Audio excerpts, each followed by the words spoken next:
All right, well, hello and welcome, everybody. Thanks for joining me for Week 3 of Season 11 of Team Wars.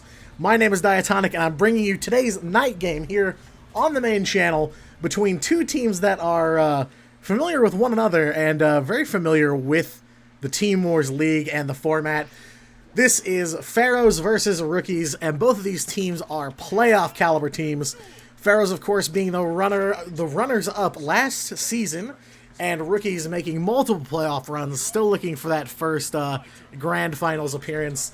Week 3, both teams are at 1-1. I think we should be in for a pretty long and brutal war here. You know, this is a matchup between two teams that have definitely fought in the past and know each other to a decent extent. So I'm expecting to see a lot of back and forth here. Who knows? But, yeah, thanks for joining me, everybody. Did I introduce myself? I don't even know, man. It's been a while. My name is Diatonic. Thanks for joining me. Thanks for putting down Master Duel for a little while, though. Check out some more Duel Links Team Wars. Still early on in the season. It is anybody's game to win, but we opened with a matchup between Victor Lee and Magnets on the blue side and Murachi and what looks like Gaia on the red side. So, of course, the Yami mirror straight away. And Murachi with the gateway into chaos to search for a soldier Gaia and a galloping Gaia also ready to go. No skill activation. Interesting. He had all that in his hand. And we're searching again. So we've got all the Gaia search straight away on Murachi's first turn here. So yeah, competing this time for Pharaohs, we have Swagonitis, Victor Lee, who's leading off, Nick's Skill Shot, and Cosmic Flare, versus Rookies Shinya, Ryosuke, Gachi, Aster, and Murachi, who's leading off for them as well. And I've seen both of these teams plenty of times. I'm pretty familiar with several of their players. And obviously, they've competed outside of Team Wars as well, and other things like Clan Wars and some of the other various community-organized team leagues throughout the Duel Links community. But, yeah, not the first time they've crossed paths in Team Wars, for sure. So I'm interested to see how this is gonna go, because straight away we're dropping MST on the Galloping Gaia, which really hurts. There are still a few things that Murachi can do, but yeah, typically if you're playing Gaia, you're probably only running one of those Gallopings. I mean, to be fair, we haven't seen the Dragon Knight's path yet, which I'm assuming is the skill, so maybe he's not completely out of it. Maybe he runs a second Galloping, I don't know. But losing Galloping that early, yeah, definitely does not make things easy. Certainly got his work cut out for him in game number 1. If you're just joining us, welcome. You're just in time. We are literally on the second turn of the war. So a lot of game to go here. Yeah, as you can see in the top left of your screen, both teams actually have the same record. They are very close right now. Both are coming off of a loss in last week's matchups. The only difference between them being Rookies has a higher round differential than Pharaohs, so they technically are higher in the rankings. Oh, but Murachi's going to play through it. So he doesn't have Curse of Dragonfire, unfortunately. Dark Flare, not a, you know, still nice to have, but he can still at least play Magical Knight. And then Victor Lee is going to tag out his Gamma into Delta the Magnet Warrior. And then he can send a Magnet Warrior to the grave. So he's already got Gamma and Alpha in the grave and Beta face up on the field. All he needs is a Berserkion, which, if he doesn't already have, he will very soon. And now Beta tagged out. They are all three in the grave. He is already set up. So straight away, Victor has been able to shut down Murachi's Galloping Gaia plays and set himself up with the Magnets. Yo, what up, weird kids? Thanks, dude. Appreciated. Casting shot. Hey, what's up, Carter? Thanks. Yeah, we're just getting started, so it's still pretty quiet. But yeah, we're already seeing some shutdowns here. I mean, obviously can attack over the Delta, no problem. Whatever, you know, punch over him. Oh my God, Victor giving Murachi absolutely no room to breathe. Book of Moon to flip the Gaia face down. No attacks this turn. It is Victor's duel to win. So one card in hand and one top deck later. What does he have? Should probably put my pen down. I'm going to start clicking into the mic. So we got double Delta. We got a rank 4 play if he's got one that he can do here. And of course his graveyard is set. He has Alpha, Beta, and Gamma. All electromagnets. Hey, there we go. There's the rank 4. The Malevolent Sin. Okay. He's got the Gamma. Special summon a level 4 or lower from hand. He's got the Alpha at a level 8 Magna Warrior. Berserkion in hand. Ready to go. He's got an Alpha to punch over the Dark Flare. He's got a Malevolent Sin that can remove. He's going to go for a rank 3 too. He's going to go for Giga Brilliant, the attack booster. Very, very solid stuff from Victor straight out the gate. Oh, he's still going. He's still going. We're going up to Corbage. All right. Digibugs. So stuff a defense monster back into deck, and he's going to choose Magical Knight. Now he's got Malevolent Sin set up. He doesn't even need the Berserkion. Malevolent Sin, shove that Dark Flare out of the way, swing, but he's going to do it anyway, of course. Starting off strong. You have to send a message. Game number 1, Victor Lee. Pharaohs starting off real strong, blowing up the Dark Flare. Absolutely nothing Mirachi can do. We are 1-0 Pharaohs straight out of the gate. Absolutely insane stuff. Nowhere could Mirachi get a foothold in this first game. So Victor Lee just absolutely bullying him out of the game. That is Victor on a 1-0, Mirachi on an 0-1. And already Pharaohs are on the board. 1-0. Expected, very much expected out of the runners-up from last season, dropping in the grand finals to BR Meta, of course. Hungry and looking for another playoff run, I assume. I mean, that's what everybody's after, right? But a real quick game 1, and we are... Oh! Are we going to get some Phantom Knight action? Mirachi switching out to Yuto, the newest character. Alright, let's go. I was wondering if we were going to see any. So, yeah, very, very good chance we're going to get some Phantom Knight plays. Maybe the first time I've actually casted over them in Duel Links. Let's go. Mirachi's on the play, so we will know straight away what's up. I actually don't know what other skills Yuto has, so, you know, take it with a grain of salt, but very good chance that we're looking at Phantom Knights. The question is, how impactful can Phantom Knights be when they're missing some of their most important cards?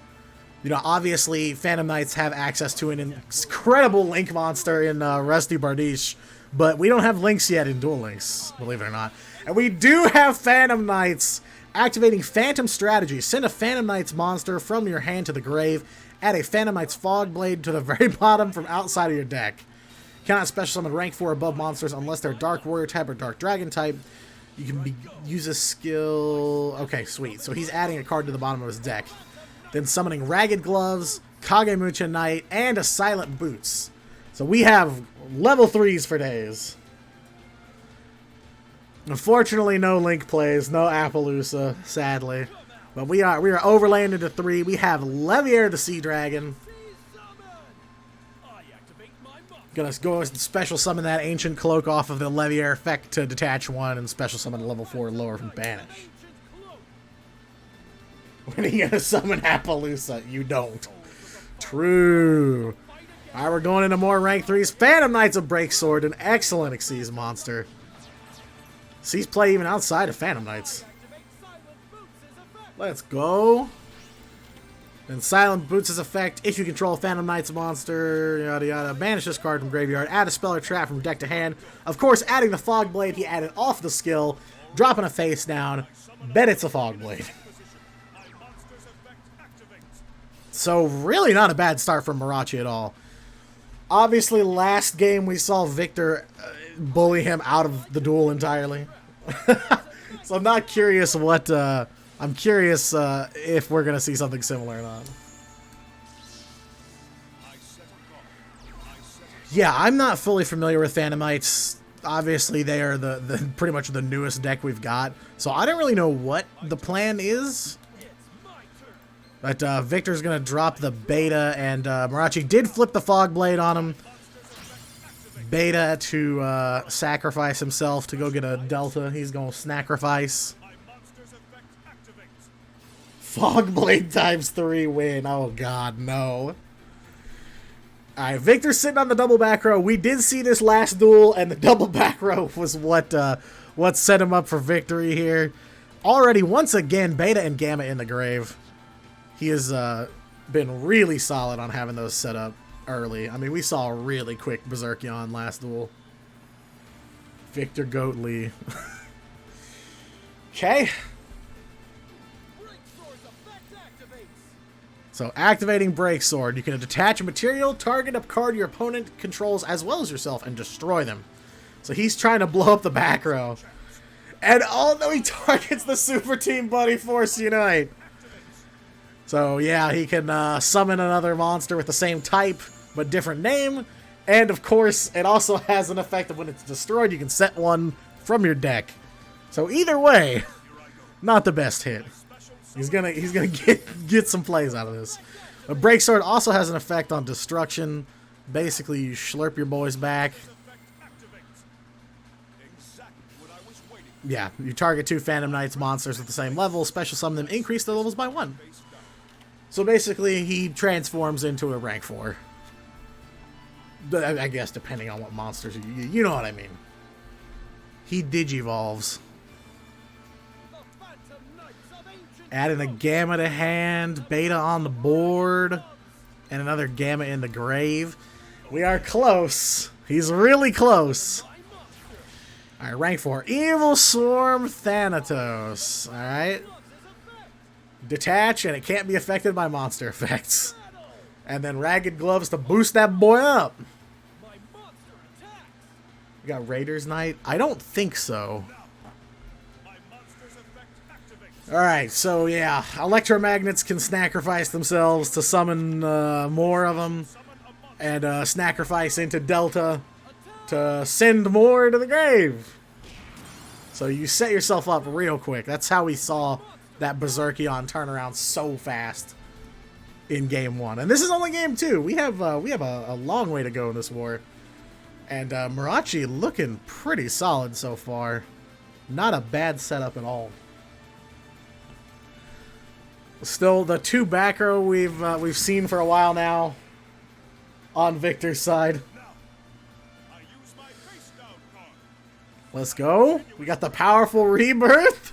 Yeah. Target 1 and bring it back. Special summon the Gamma. So we're going to summon 1 from hand. He's summoning back the Delta. Truth.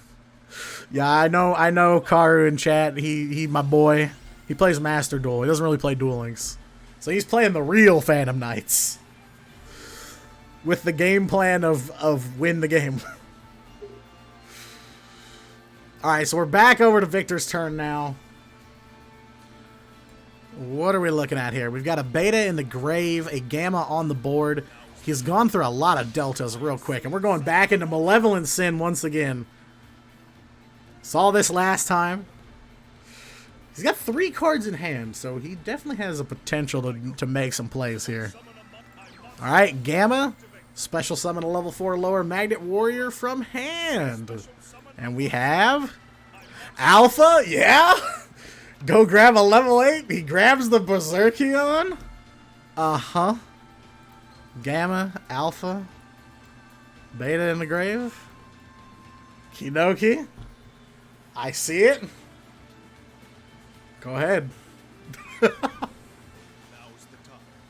Oh, he's still going. We're overlaying. Oh, we're going to do Gorgonic this time.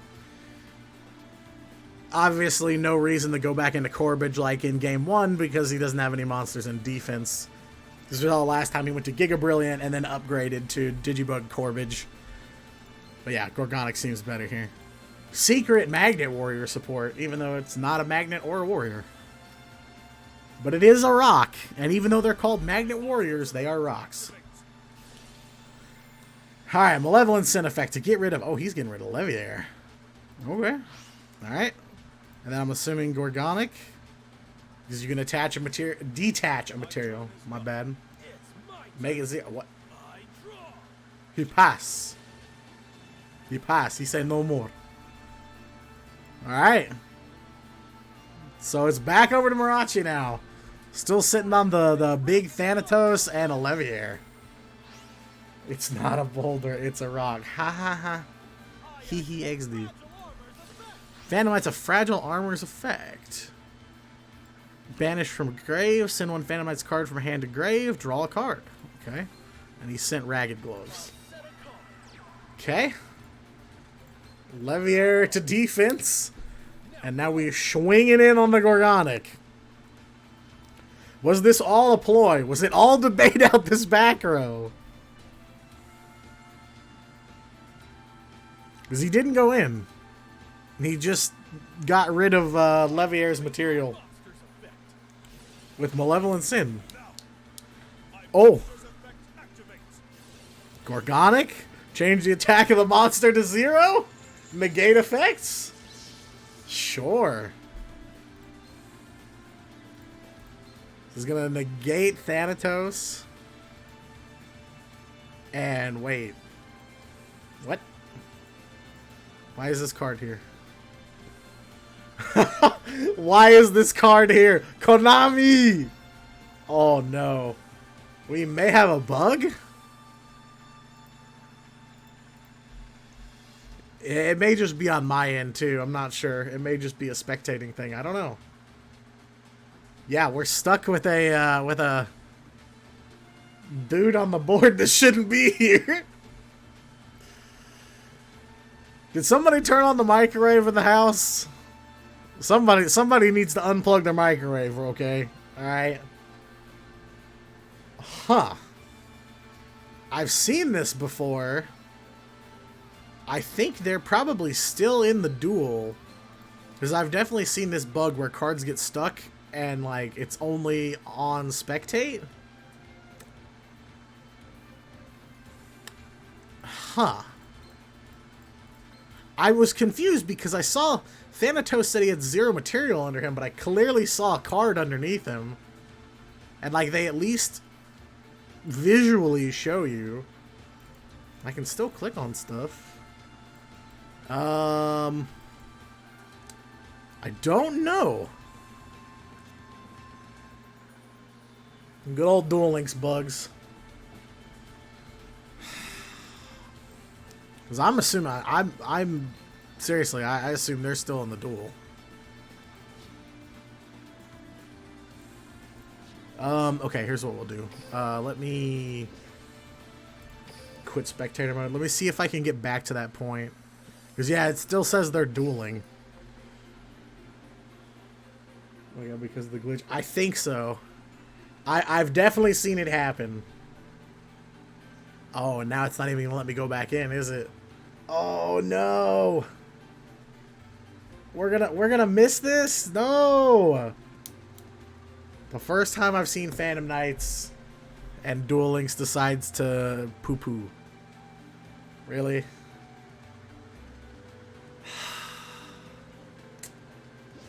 Oh my god, no. So what happened? Ref! Judge! I think they're done now. They were getting close to the end. I'm just trying to see what happened. Because I can't... Can we get a room replay? Should be this one. Oh. Let's see if we can... Because I'm pretty sure that... Obviously that duel's almost over, so... I'll click through. Because if, you know, you can click through the replays. Alright, let's check this out. Phantom Knight's hidden skill break the game. Konami didn't have enough time to bug test Phantom Knights. They said, bro, we need Master Duel updates. Gotta get mobile out. Alright. Let me fast forward through this just to see if it gets stuck again. So we saw a lot of this already, of course. Yada, yada, yada. Yeah. Sorry about that, everybody. I can't control Duel Links technical difficulties, unfortunately. Pretty used to it by now. I would like to at least see the end so it's not so anticlimactic. Hold on, we're trying to figure out what's going on here. So yeah, if you missed it, we did have a bug. We had a floating card stuck on the field, and then the replay stopped. Because I saw when, yeah, when Thanatos was on the board, I definitely saw a card underneath him, even though it said 0 materials. So I don't know if the game lost count of the Xyz materials and then didn't know what to do, or what. I have no idea what happened. Vic said he won. So Thanatos, yeah, we saw this happen. This is exactly where we got stuck. Yeah, we can't see past this point. This is exactly where we got stuck last time. Huh. That's so strange.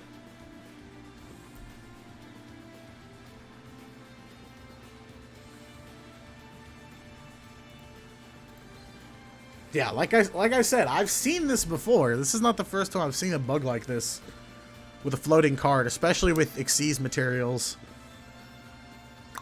Ugh. Actually, time to unplug the microwave, though. Alright, well, since we can't see past there. Alright, hang tight for just a second, because I'm trying to figure out what's going on. Oh, wait, are they... Did they go again? They're already going, apparently. But I don't know who actually won.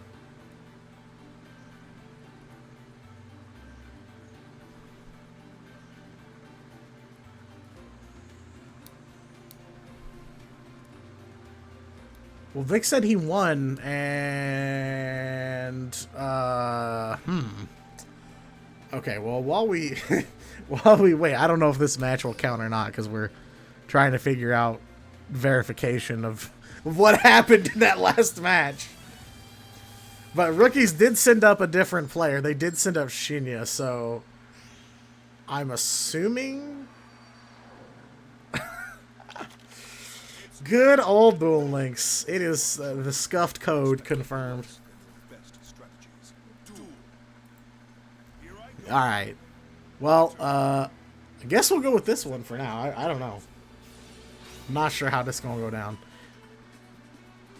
So, yeah, we did see the bug. So we couldn't see the end. Apparently, Victor Lee won the duel because now Rookies has sent up Shinya.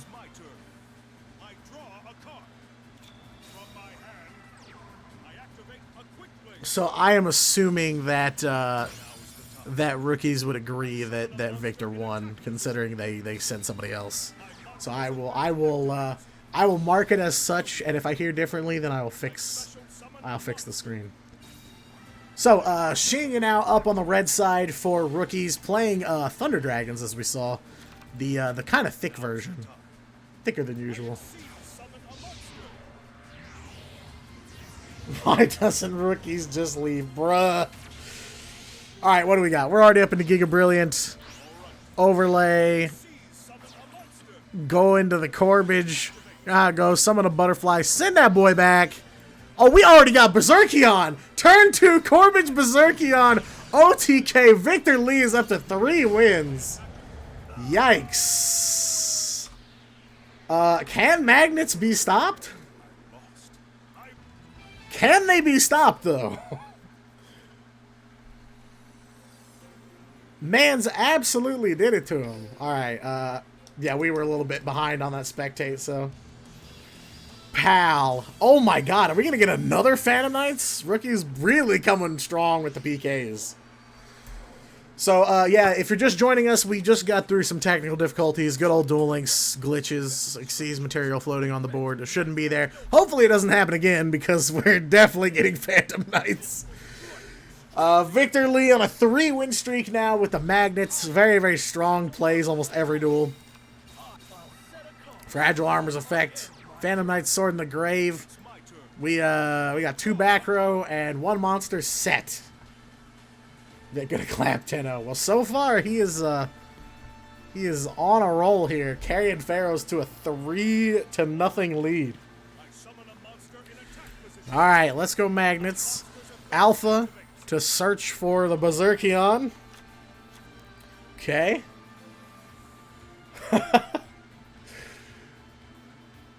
Magnets tier. It's like Magnets have been high tier all along and nobody noticed. And then all of a sudden everybody realized, wait a minute. It's kind of good, though. I mean, Gorgonic's addition to the game definitely helped. The secret magnet support. Oh, we got the triple back row.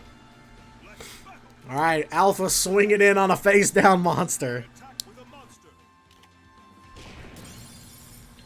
Hits the ragged gloves.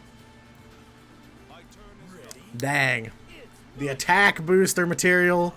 And now Shinya's stuck on top decks with only the back row to save him. Hopefully he's got some plays here. Ragged gloves. Banish that boy. Send Ancient Cloak to the grave. Yeah, Magnets are a really, really solid deck right now. They've been seeing a lot more competitive play lately and a lot of success in competitive play. Alright, Ragged Gloves is up. We got there. And the Book of Moon again. Those books have been on point so far. Of course, you can't overlay with a face-down monster, unfortunately. Sacrifice the Alpha. Go special summon a different level 4 Magnet Warrior. He is the most attractive, pal. Oh, man, I knew it was going to be like this. When I saw the rosters, I said, oh, my man Vic up here. All right, bet. All right, the Delta sending the Beta. So we have Alpha and Beta. Where to Gamma? Where to Gamma? All right, Powerful Rebirth. Oh, the MST on the Powerful Rebirth. All right. Nice response. Oh, it doesn't matter the Buddy Force. Dang. In response, Buddy Force. So we're summoning a rock anyway. He said, I'm going to get... Oh my god. Alright, we got there. He is rock hard. Haha, clever. Alright, we got there. Delta, sacrificed. Gamma in hand, Alpha and Beta in the graveyard. You know what's coming next. He's got 2 level 4s out there. Only 1 back row on Shinya's board. He is in trouble because it is... Oh, Diamond Direwolf. I kind of expect him to level, I'm not going to lie. So he's going to attack... Oh, he's going after the back row. Hits the treacherous trap hole. Nice hit. Read that man like a library. Alright, we got a Gamma. Special summon 1 from hand. We got a Beta. Beta adding Alpha. We got... He's got 2 whole Berserkions at this point. Almost. Alright. Overlay into Giga Brilliant. Into the Corbage to open Shinya up. And that'll put everything he needs in the graveyard. Yeah, that's going to be game number 4. Unless Shinya has some miracle hand trap. Sphere Karibo out of nowhere. Looking like we may be going to a 4-0 with Victor and the Magnets, man. Off to an explosive start. Okay. Activating Corbage to send back the defense monster. Shinya's board completely empty. And he should have everything he needs to summon Berserkion. He's got Alpha in the grave, Beta, and Gamma. Yeah, that's looking like a GG right there. Berserkion hitting the board. Let's go. Swing in 5,200. More than enough damage for Victor to secure his 4th win of the war. And now Shinya falls 0-2. So, yeah, like I said, very much expected out of the runners-up from last season. This is kind of what I was expecting to see. This says spectate. I don't believe that. It's about to say. Not lethal in Master Duel. Yes.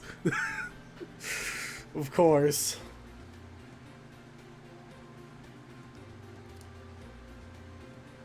Really, really solid start. Actually, while we've got a second here, let's take a look at last week's results. So this is Pharaohs from last week. They came off of a 6-10 loss to DLL. Victor, again, absolutely carried the team. He had 5 wins in this war. But with Harpies, he went on the 4-win streak with the Harpies last time. So, yeah, so far, same kind of path here. You know, you got somebody picking up all the wins straight out of the gate, just with a different deck. So who knows? I mean, even if you beat Victor's Magnus, is he going to switch to Harpies is the real question that you have. Or that I have, anyway. Alright, so. Melodious, huh? Alright. Bet. So it is Magnets and Melodious. I've only seen this once or twice. And Victor's on the play this time, huh? So Magnets are up first. No draw. Beta. Add a level 4 lower. Adding the alpha. We got the Berserkion search. Seems good to me. To actually, since I didn't have time to show both, actually both teams are coming off a loss from last week. Both pretty close losses. Not, definitely not stomps for sure. But they're both super close in the rankings, as you can see in the top left, 1-1. The only difference being the round differential, which is important for your tiebreakers. It's basically how many duels total are you positive. So obviously an important number. You want to try to keep that high. And right now, yeah, Victor is carrying that number up for sure. You know, for the sake of tiebreakers, you want to try and win your war as dominantly as possible.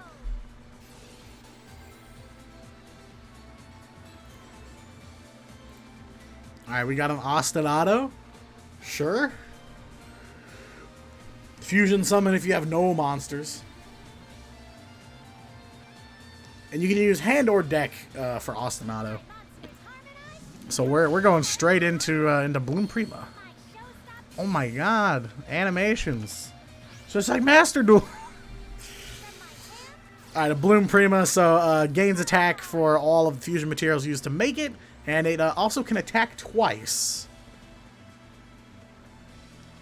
And then if it gets sent to the graveyard, not just destroyed, but sent in any way, you can add another Melodious. So, yeah, sorry, I forgot to switch. Here you go. Sorry, Ryosuke now playing for rookies on the Melodious. Already up to a Mozarta? Oh, this is not good. Got a Mozarta on the board now. To special summon another one. Summon Soprano. Yeah. Add one back to hand from grave. Wow, this is a solid start. 2 1-ups in starting hand. True. Study mode. Oh, he's got the Book of Moon again. The signature card of the war, man. But still, battle phase. Bloom Prima's got 2 attacks. Maybe another book? Deck check this man. Check his APK. Alright, sacrifice that boy. Beta in the grave now. Delta to send another one to the grave. Gamma in the grave. So Bloom Prima gets in there. But he needs something to survive this. He's gonna have to play something. He's got the Kiteroid! The Kiteroid in hand to save himself. Ostinato blows up the Bloom Prima at the end of turn, but she can go back into the extra deck. Yikes. Alright, Destiny Draw set up and ready to go. This is bad. Alright, the Destiny Draw. He's got the Gamma to summon the Alpha. We have it all. Alpha, Beta, and Gamma. Berserkion coming in. And of course, he's got a defense position monster, so you know what that means. He's going to go up to Corbage to get all those materials in the grave, just to get as much use out of his resources as possible. Really smart stuff. Okay, Corbage effect to stuff the Soprano back, and now all he's got to deal with is Mozarta, which Berserkion can just blow up. Because I believe he can use any Magnet Warrior. I don't think it has to be Electromagnet, but even if it does, he's got 2 Gammas in grave. So he is definitely going to be sending that Mozarta. You can banish... okay, so he can use any Magnet Warrior. It doesn't have to just be Electromagnet. So, looking real bad. And Victor has single-handedly carried Pharaohs to a 5-0 lead. Halfway to winning the war, and Rookies is not on the board yet. Victor Lee, man. I mean... I mean, actually built diff, though.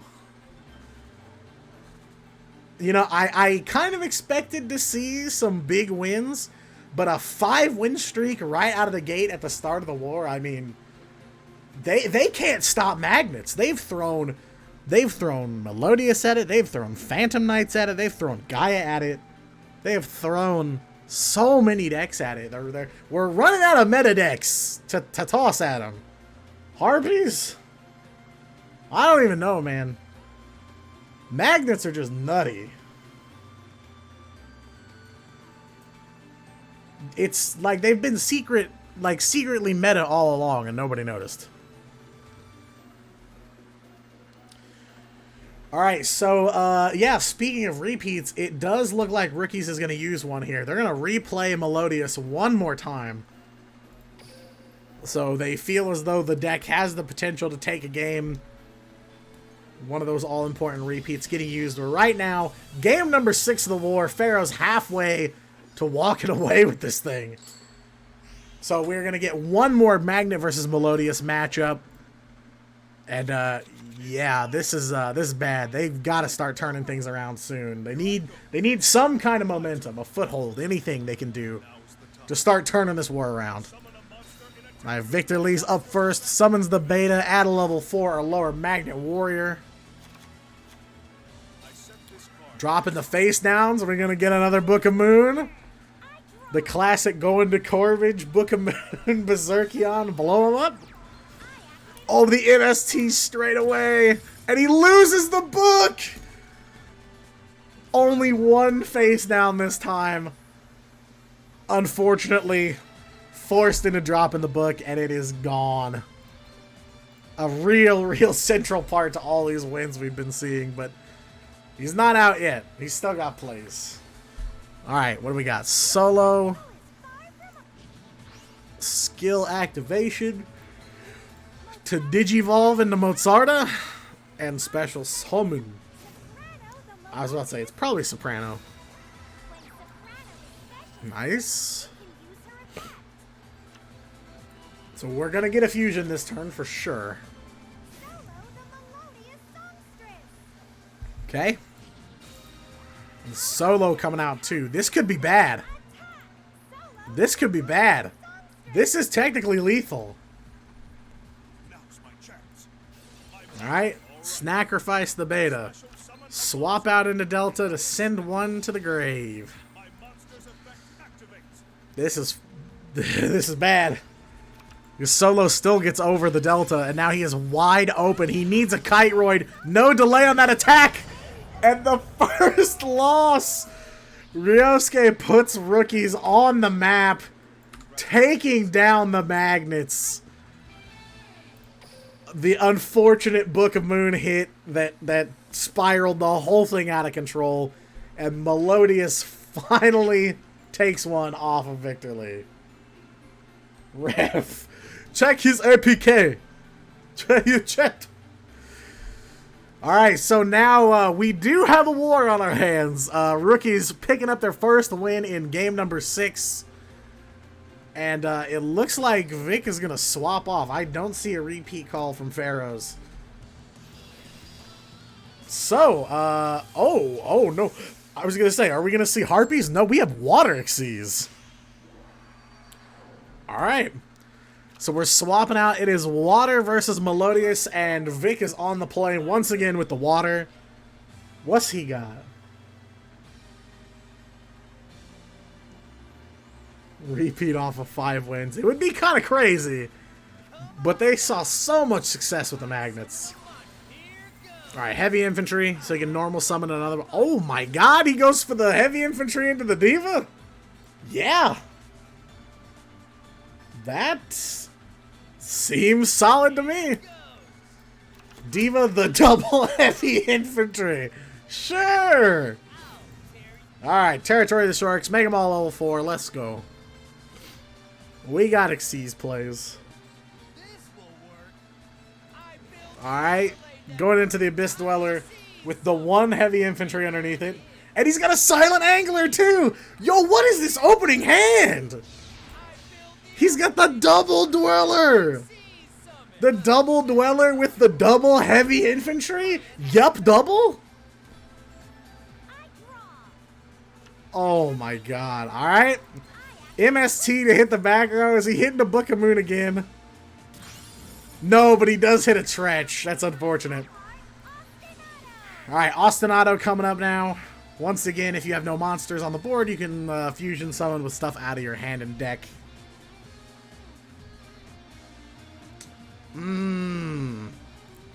He's got the double Abyss Dweller. This truly is a yep double. Alright, sends out the Bloom Diva. No card effect or battle destruction, and you don't take any battle damage.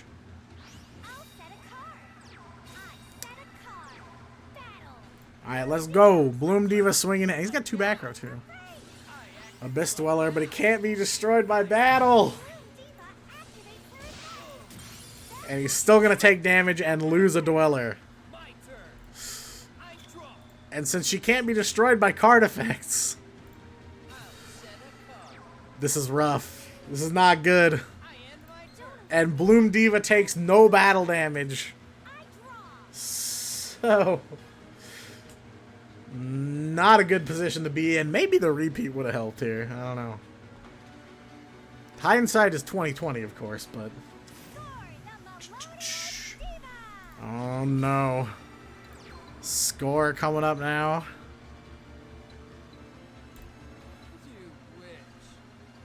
Rookies may have gotten the momentum shift they've needed this whole time.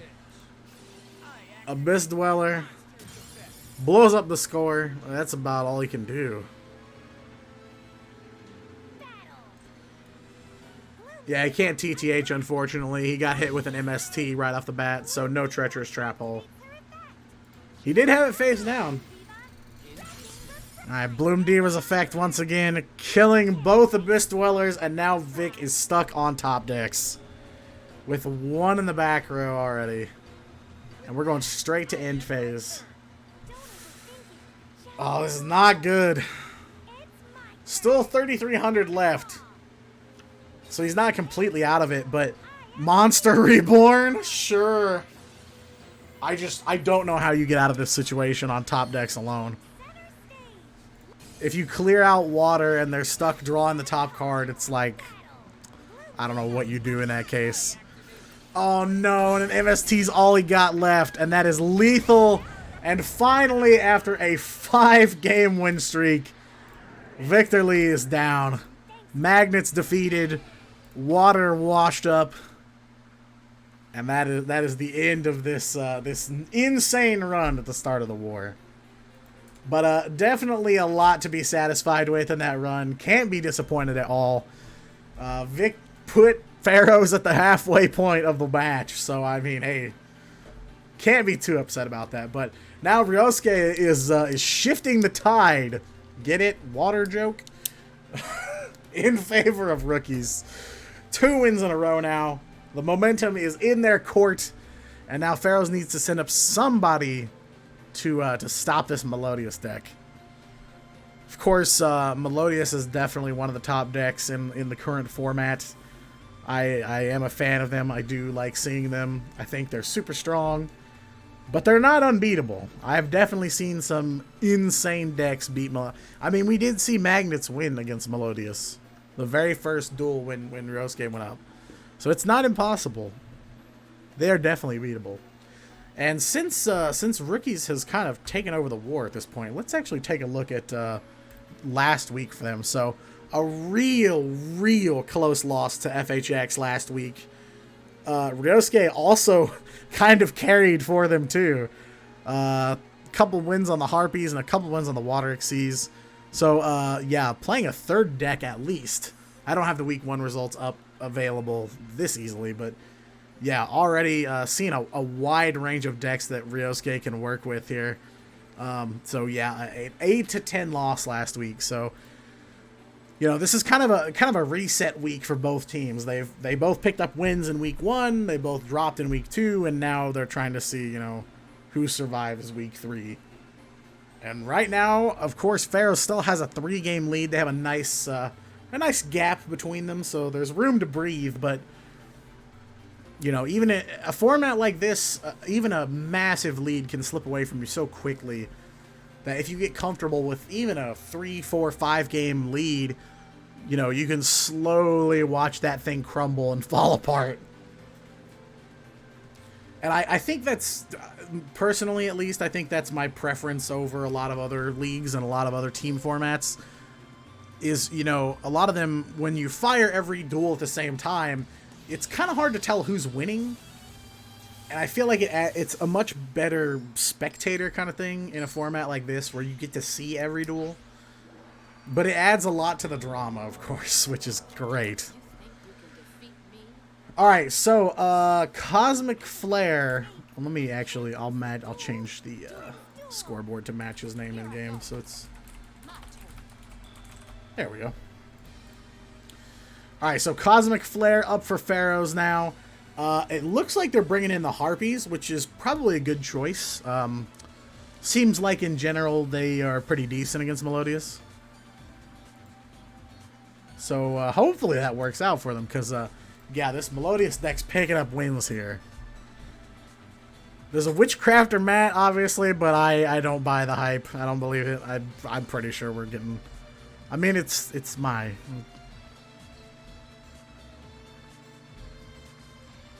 Alright, so, Cosmic is up first on the play and doing a big think. If it is Harpy, it is not the thick version of the deck. This is the more streamlined one. Alright, Perfumer, no Channeler first. It's Cosmic Flare. He is one of the players ever. He is definitely on the table. If he can't do it, someone else surely will. He is one of the players ever. Yeah, I would say he's one of the most duelists ever. Alright, so Perfumer to summon Cyber Lady off the Elegant Egotist. We got there. We're getting there. So we've got a Perfumer and a Cyber. Sure.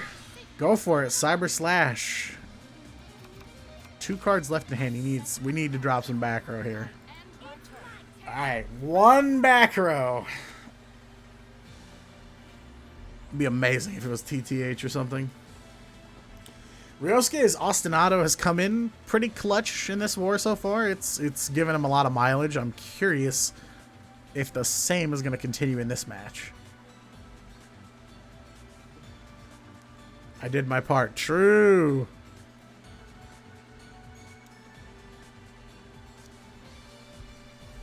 A very good choice of opener on Pharaoh's part, I would say.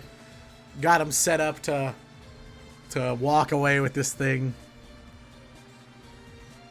Cannot complain about a 5 wins off of 1 player. Alright, so the ball's in Ryosuke's court now. Turn 2, looking for that Book of Moon straight away on the Cyber Slash. That is an ouch for sure. Oh, we got a first movement solo. I don't think we've seen him play it yet. I was wondering where. I was like, where's first movement? Question mark? Special summon a level 4 lower Melodious from hand or deck if you control no monsters. And of course, you can only summon Melodious monsters, which won't be a problem because that's pretty much all they're gonna do anyway. So, are we summoning the Soprano off of this, or is he already holding the Soprano? That is the question. Alright, Soprano coming in off of the first movement solo. So he's got his fusion on the board ready to go. The score. I was about to say, I'm assuming he's going to Songstress to Maestro. Or Maestro the score. Into a Shapina. Basically just loops everything. And now we're fusing. Into the Shuberta.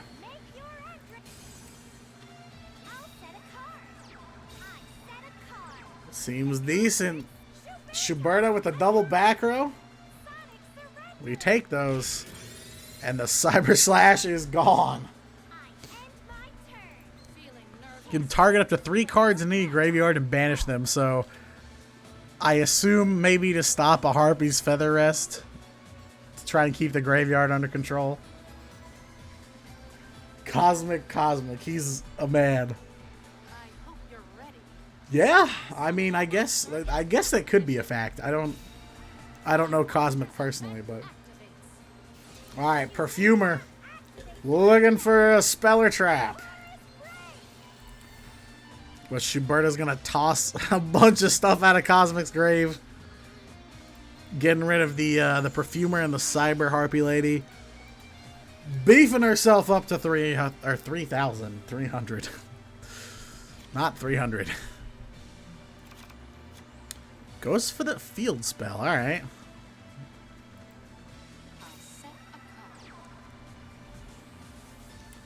Two back row and only a Perfumer because this is Harpy's Hunting Ground. Oh, nobody expects it. The Necro Fusion. Man, Melodious does everything but use actual fusion card, like polymerization. I mean, not many do, but we got a Bloom Prima on the board now too. Slowly, Ryosuke's board is getting out of control. Bloom Prima with the double attacks. Cosmic better hope the back row saves him because this may be a 3rd win for Melodious. Ooh, the Canadia. Nice. Nice set. So, yeah. Still got to deal with the Shuberta. There's a delay here. But no second flip. So 2,400 life points left for Cosmic. Still got 1 back row, and we did see a delay in there, so he had the option to use it. No idea what it is. Oh, it's MST. All right, going after the back row. And he hit the first movement. He said first movement solo? Ouch. As a bluff, I guess. Can't really use it. Controls 2 monsters already, so. Oh no! And Cosmic is giving it to him. Ryosuke, 3 wins now. Still holding on. A very, very nice replay from rookies. The repeat that gave them 3 wins, so.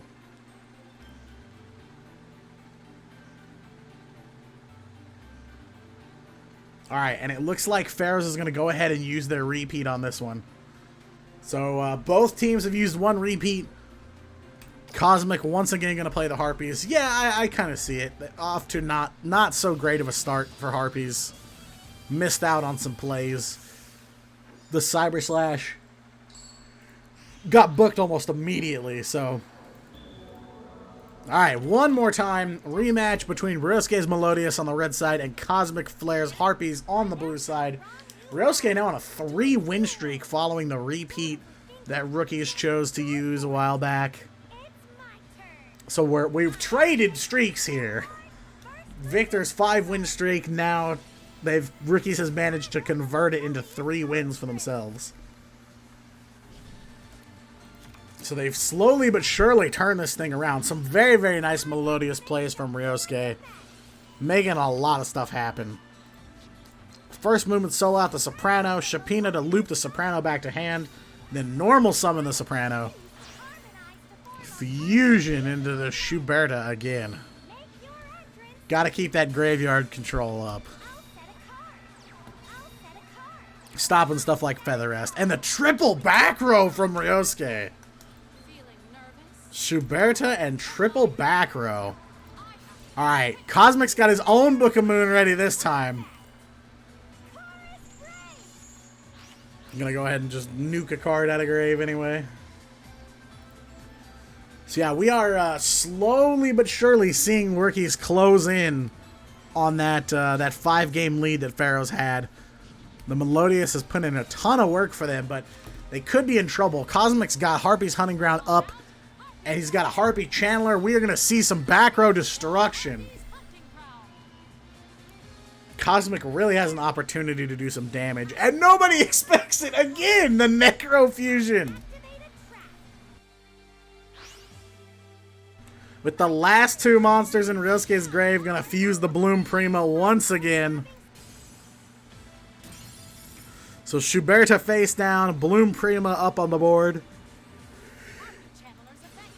Then going to activate the Harpy Channeler to send the Perfumer to the grave. Oh, he's got a breakthrough skill in the back row. Breakthrough to negate the Channeler.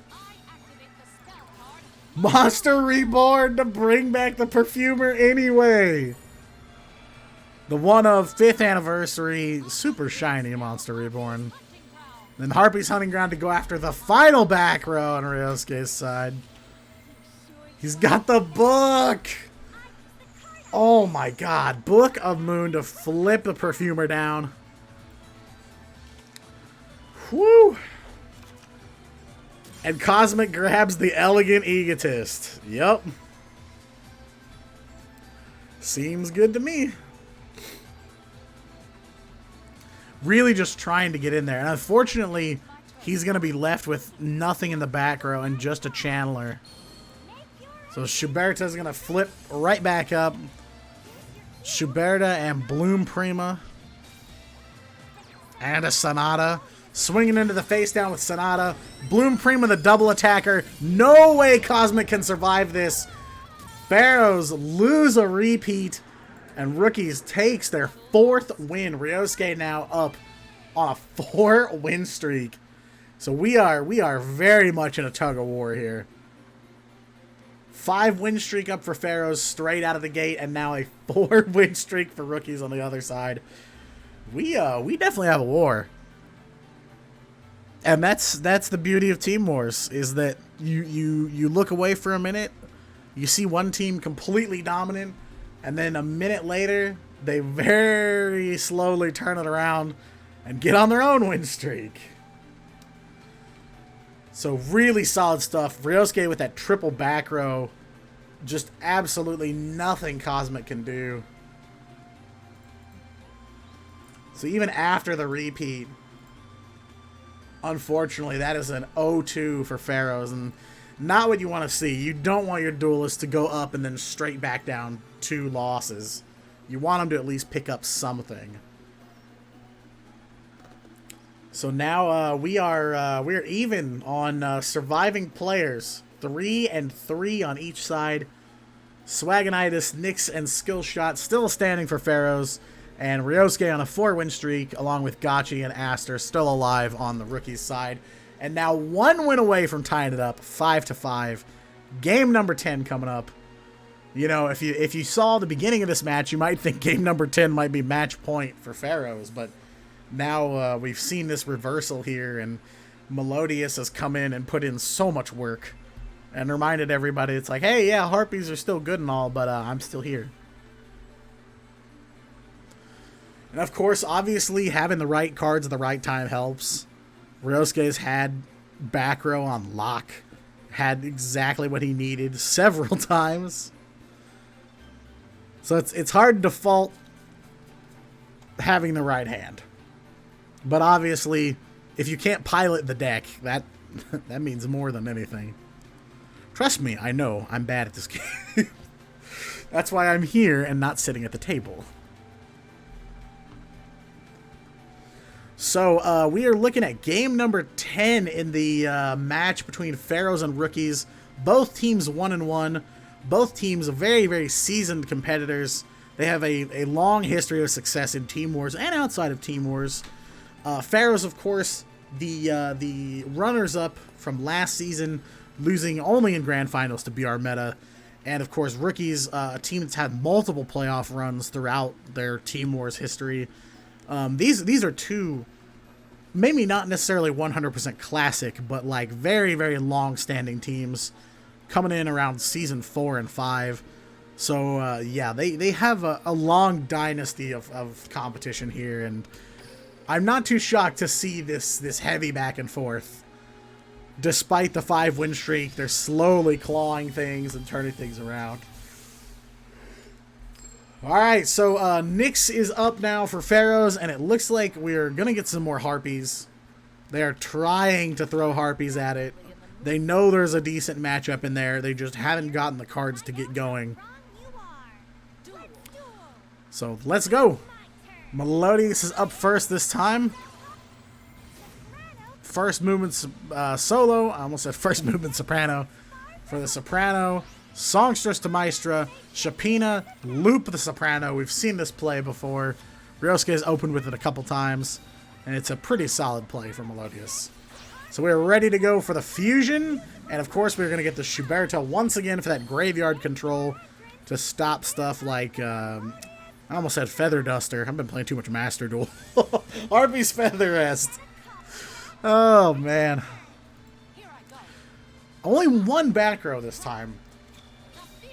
Triple back row definitely helped Ryosuke out, but I wouldn't say he's completely hosed here. Alright, let's go. Harpy's Hunting Ground to go after the back row, and it is once again the Necro Fusion. Almost Ryosuke's trademark at this point. Necro Fuse so many times. He's got the Bloom Diva this time. Can't be destroyed by battle or card effects, and no battle damage taken.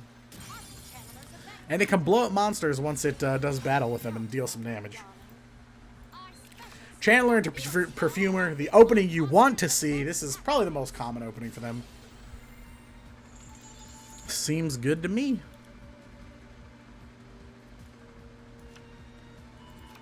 Gonna pull out the Elegant Egotist. So it can't be destroyed by card effects, can be destroyed by battle, and you take no battle damage involving this card. How do you handle it? Of course, by putting it back in their hand, or in this case, the extra deck. Following it up with an Elegant Egotist. Of course, Ryosuke is going to activate Schuberta to try and clear out the graveyard.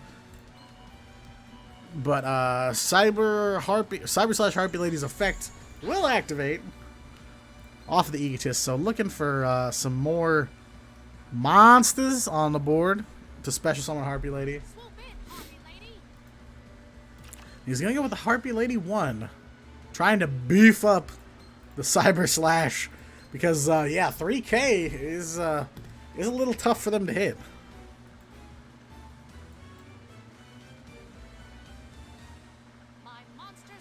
Oh, he's got an Oracle in hand, too. Alright.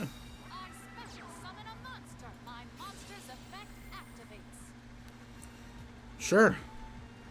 Oracle effect, add a spell or trap, listing Harpy Lady in its text. Year?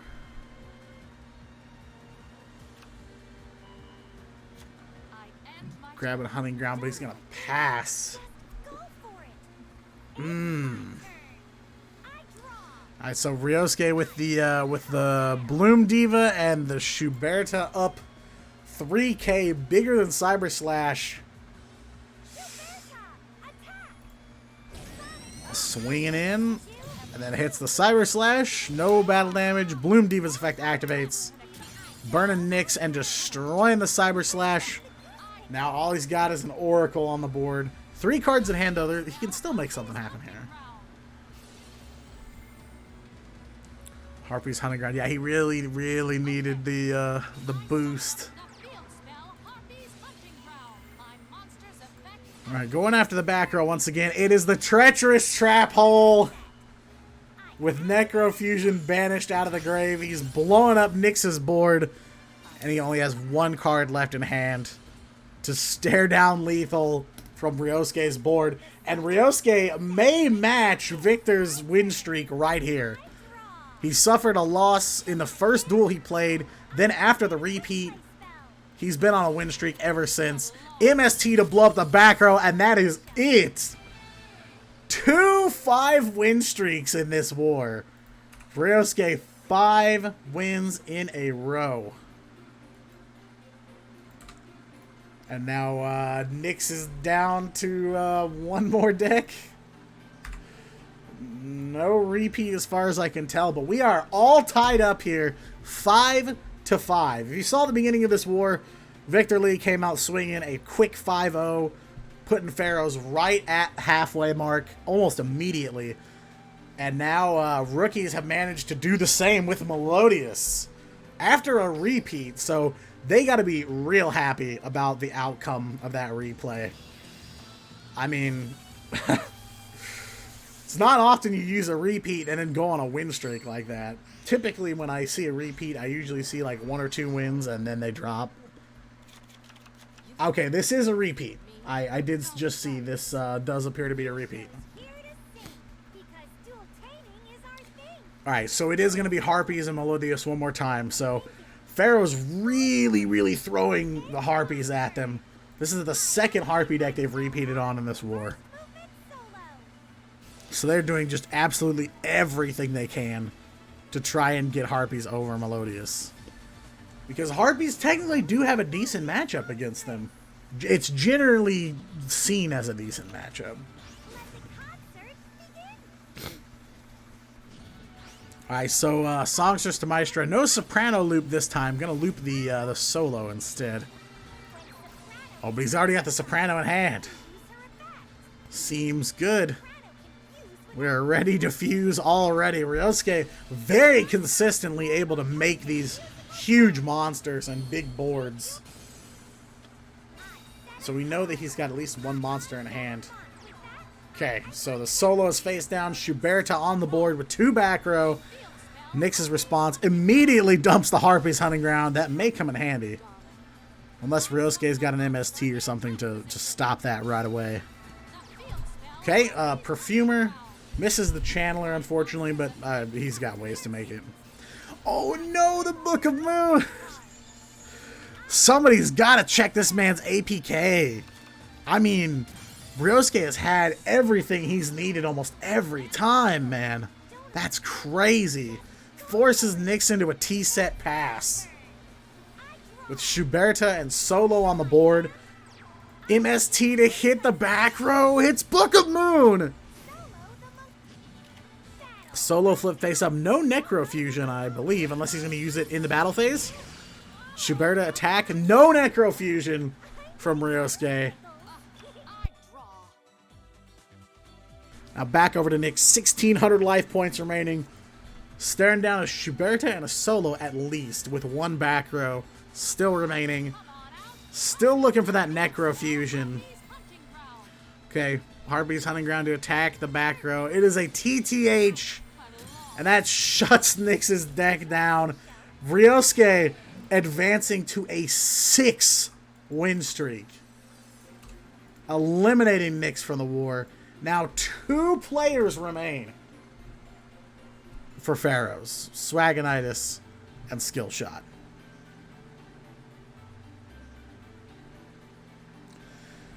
So as we've seen, 4 Harpy decks have become, I would say food, but the pun would be better if the Harpies were winning.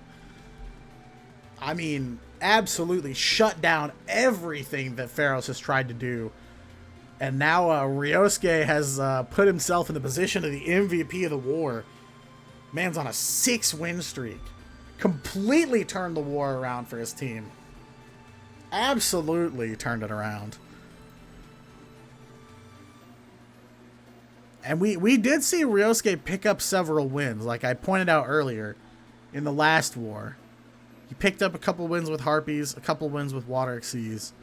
But his Melodious deck is insane.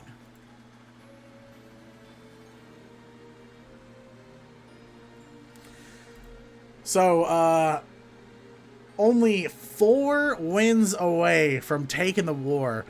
They started off a 5-game deficit, 5 wins behind, and have clawed their way up to their 6th win.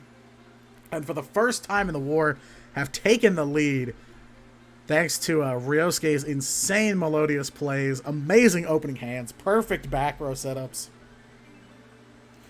I mean, again, like I said, obviously you have to give credit to the pilot, but man, he has had everything in the right place at the right time. Book of Moons, TTHs. He's had Necrofusion. That's become a huge staple of his wins that we've seen in this war. Just Absolutely insane. I seriously can't believe it. So now the question is, what the heck does Pharaohs send next? What deck do they throw in? Do they go for another Harpy deck?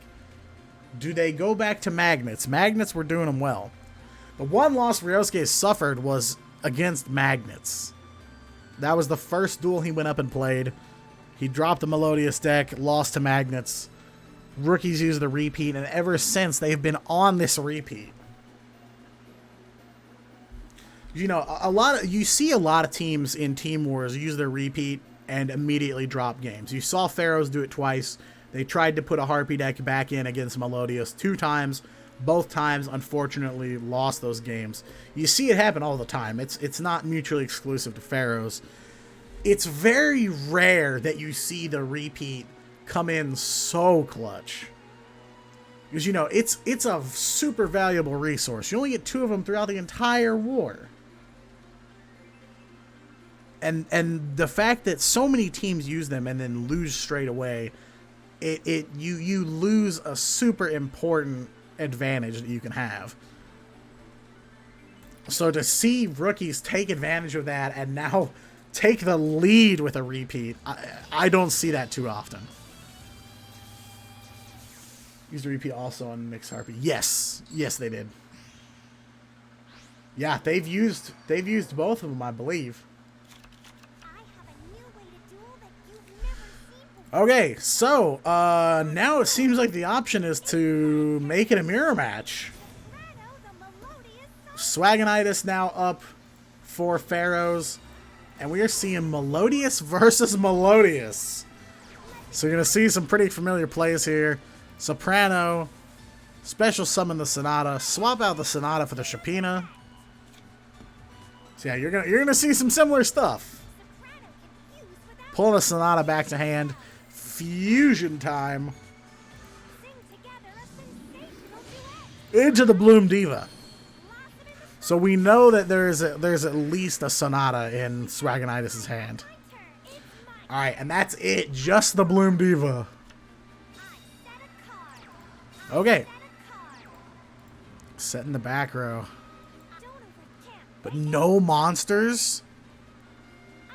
Not a single one. I mean, Ryosuke's back row has come in clutch for him so much. But has his luck run out? MST to attack the back row? Loses an MST? He's got a Soprano up already. He's ready for another fusion. This could be the end of the game right here. Ryosuke's run may be over. Sonata, the treacherous trap hole! Wiping out everything Swagonitis was trying to set up. He's still in it. Bloom Diva gonna swing in there. Hit for 1,000. But that's all Swagonitis can do. Passing back over to Ryosuke. Austin Otto coming out. But he's still got to deal with the Bloom Diva, of course. Can't be destroyed by battle or card effects. No battle damage taken, so he can't just punch into it. Alright, Bloom Diva. Yeah, so he's going to Bloom Diva into the Bloom Diva.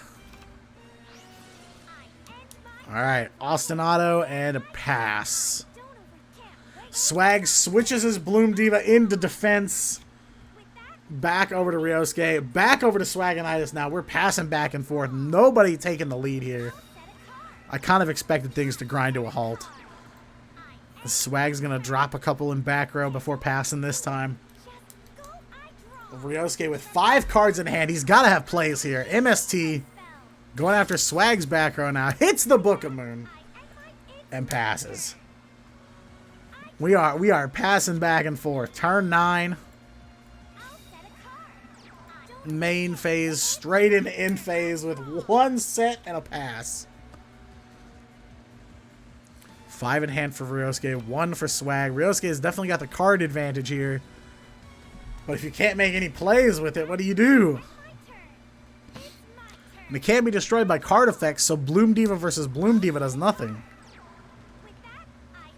You can't destroy it with Bloom Diva's effect, and you can't destroy it by battle. How does Melodious get rid of Bloom Diva? And at this rate, Ryosuke will run out of cards in deck first. So there is a timer running in the background here. Ryosuke can't just let Swag do this. Because they'll both hit 0 cards, but Ryosuke will be the first to draw. That's it. Just pass him back and forth. Turn 15. And Swag may be content to just wait him out. I don't know. I don't really know how Melodious deals with its own monster.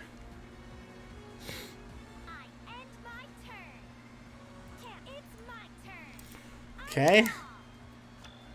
Yeah. And Swag has triple back row, so he legitimately could just wait him out all the way to the end.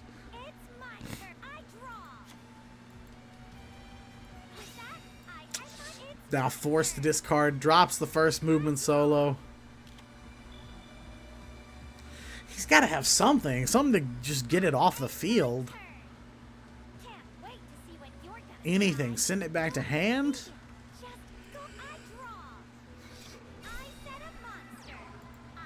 But there's, as far as I can tell, there's just nothing.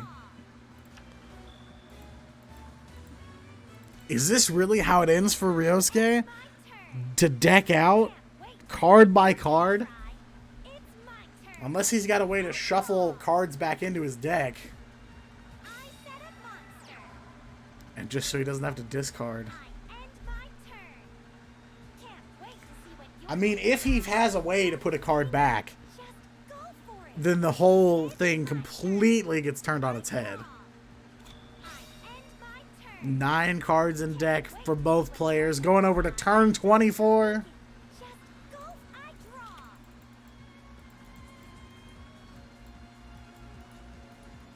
Let's get pausing here. Maybe he's found something.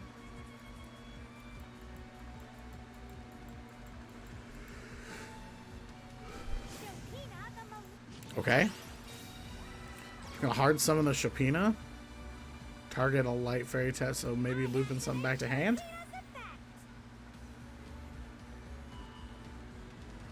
He really just needs. The only problem is, even if he gets an opening, gets rid of Bloom Diva or something, he's still up against triple back row.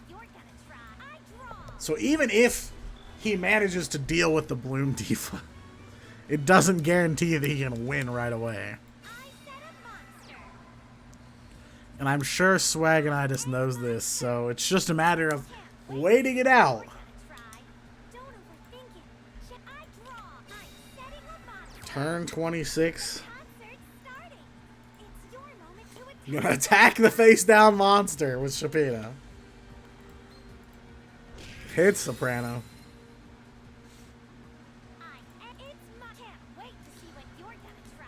Oh man. I've been trying to think. I don't know of a way that Melodious can out its own stall monster.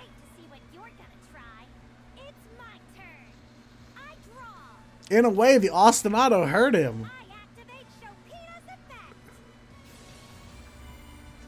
It put him at less cards in deck, but he needed to do it, I assume. I don't think he had another way to fuse right then and there, and he needed to get Bloom Diva on the board. Okay. Soprano.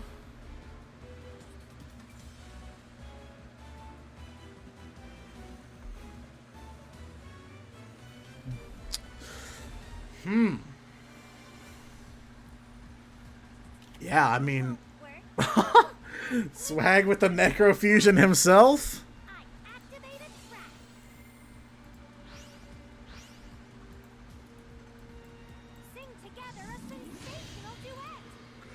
He's got a second Bloom Diva in play.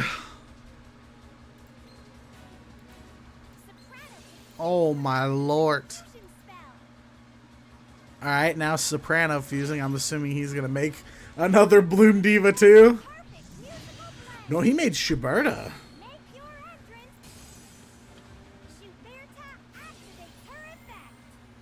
I still don't really think it does anything.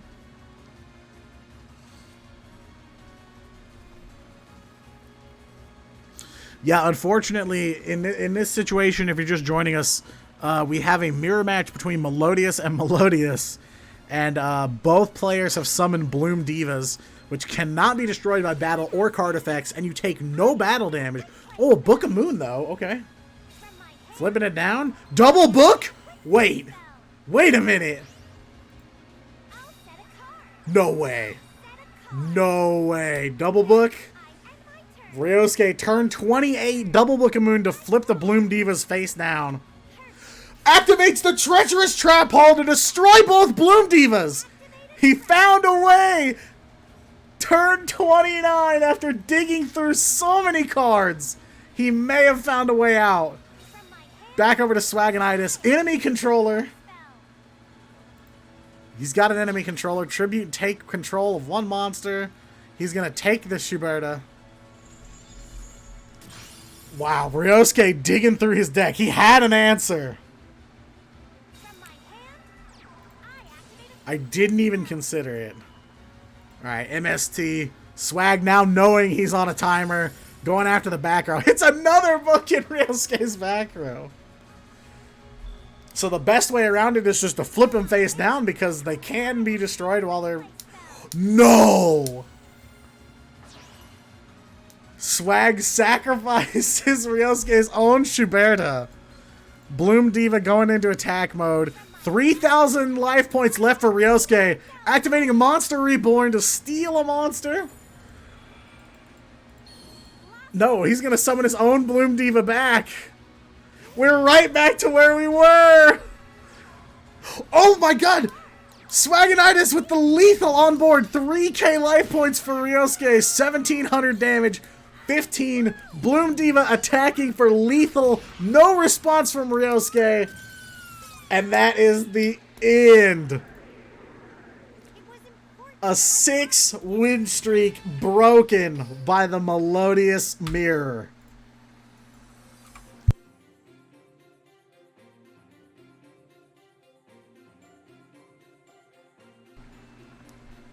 Oh my god. I didn't...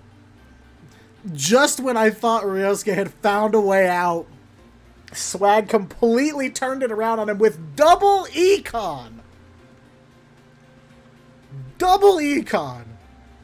Is this 2017? Hey, what's up, Erectro? What's up, dude?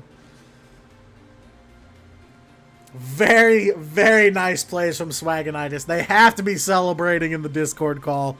They finally took down the 6-2 Ryosuke. The man who put rookies on the map in this war finally KO'd by his own deck. Absolutely insane. Play of the game. Play of the match. 110%. Ryosuke making the smartest play he possibly could have, waiting for double book treacherous trap hole. But unfortunately, that gave Swagonitis the opportunity to grab 2 econs as well. Alright, so Swagonitis now tying things back up for Pharaohs. We are back into it. Gotchi for rookies coming up next. Absolutely insane plays, both sides. I mean, they gotta be popping off in Discord or, you know, whatever the hip young kids use these days. TeamSpeak, Ventrilo, Skype, whatever it is. Alright, we are all tied up 6-6 past the halfway point. Game 13. Swagonitis and Melodious on the blue side versus Gotchi on the red side. His first duel in the war. We have no idea what he's going to be playing. Swagonitis looping the Sonata into the Chopina.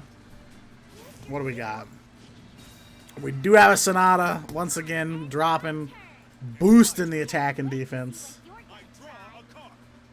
I got a rig in there last night. Oh, man. Very nice meme. So Swagonitis was able to dethrone Ryosuke. Probably one of the best repeats I've ever seen on Rookies' part. They repeated. They lost. The first duel, they lost to Magnets. and then said, all right, Melodious is going to run it back. And they ran it back. They ran a whole damn marathon back. Team speak in years. Yeah, it's been a while. All right, Gotchi's going to drop the one back row, and that's it. That better be a darn good back row. MST to go after the one back row that Gotchi's got. Oh, it's drowning. No! He stopped the drowning Mirror Force. And now Gotchi stares down lethal with no fusion monsters on Swag's board. A Shapina and a Sonata. And that's all he needs. Oh my god. I knew this would be back and forth. But I didn't know it was going to be like this. This is something you can't prepare mentally for. Alright, 4,500 damage on Swag's board. Drowning Mirror Force taken out by the MST. And we do have a pause here. So, I was about to say some kind of Kiteroid Sphere Karibo. Gotchi's still alive. Kiteroid into the grave. Does not want to activate Destiny Draw. So, will not swing with the Shapina. Still no idea what Gotchi's playing. We've only seen Drowning and Kiteroid. Not a clue what he's running yet. No archetype related cards. Could be another Gaia.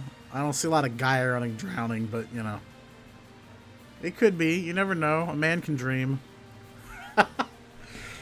I'm totally not... Well, actually, I like Melodious and Gaia, so... Alright. Setting another one. There is a Kiteroid in the grave, of course. So we know that one of these attacks is going to be 0 damage for sure. Yosin? Huh. Maybe.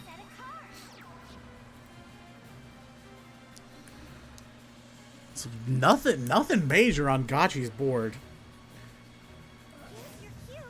Sonata. So we got double Sonata. Alright. So Gotchi with a Kiteroid in grave and one back row.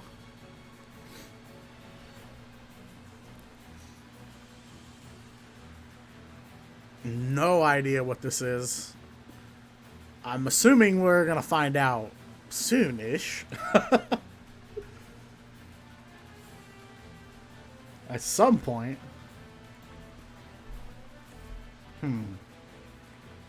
So Kiteroid will only keep him alive. You know, 1,700 is not enough for his Destiny draw, but he can do it twice. Hey, nice guess. Yosenju Sword Sting. Reveal 2 monsters with different names in your hand. Destroy the same amount of cards face up on your opponent's field. Very nice guess. Or sorry, return to hand, not destroy. So we do have Yosenju. Interesting. I haven't seen Yosen in a while. So we know that Gotchi's got some Yosenju monsters in hand already. Activating Fire Formation tanking. Gonna go grab another one. Swag's got 2 back row, but yeah, Gotchi could dump his hand real quick.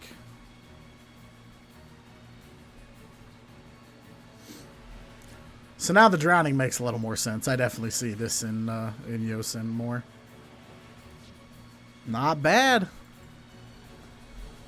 He's managed to hold on to all 4,000 life points despite so many monsters.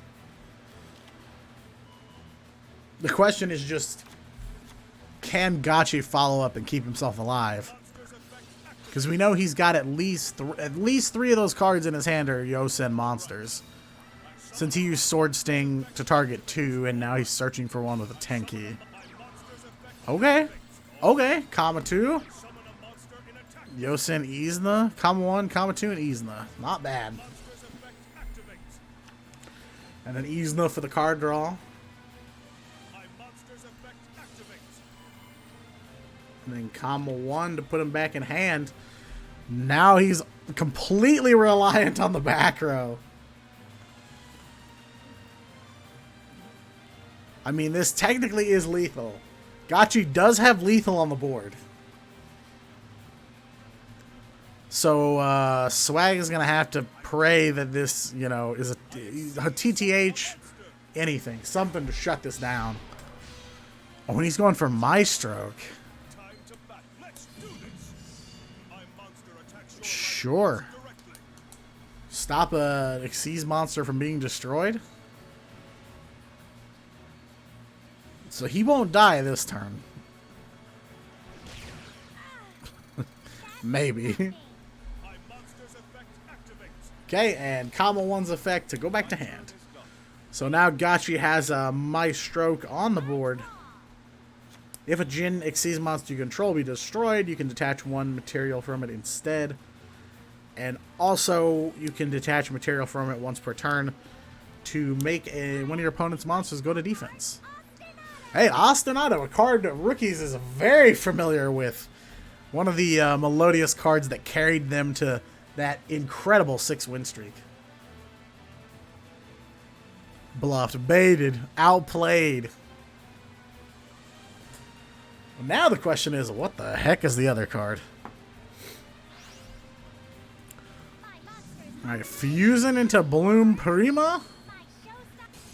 We've got the multi-attacker out now. He's going to drop a Sonata for a 3K multi-attacker. But My Stroke, of course, you can slurp a material off of him and he won't die. So Swag is going to slowly remove his material with the multi-attacks. And then what? Nani? Oh, he had Score in hand? Change attack and defense to 0. So he got over the My Stroke. Mozarta, Sonata. Yo! The plays! Amazing. Nice score. And ends on a pretty hefty board. So now Gotchi has lost Izna, comma 2, another Izna, but he does have another Tenki. Oh, the MST.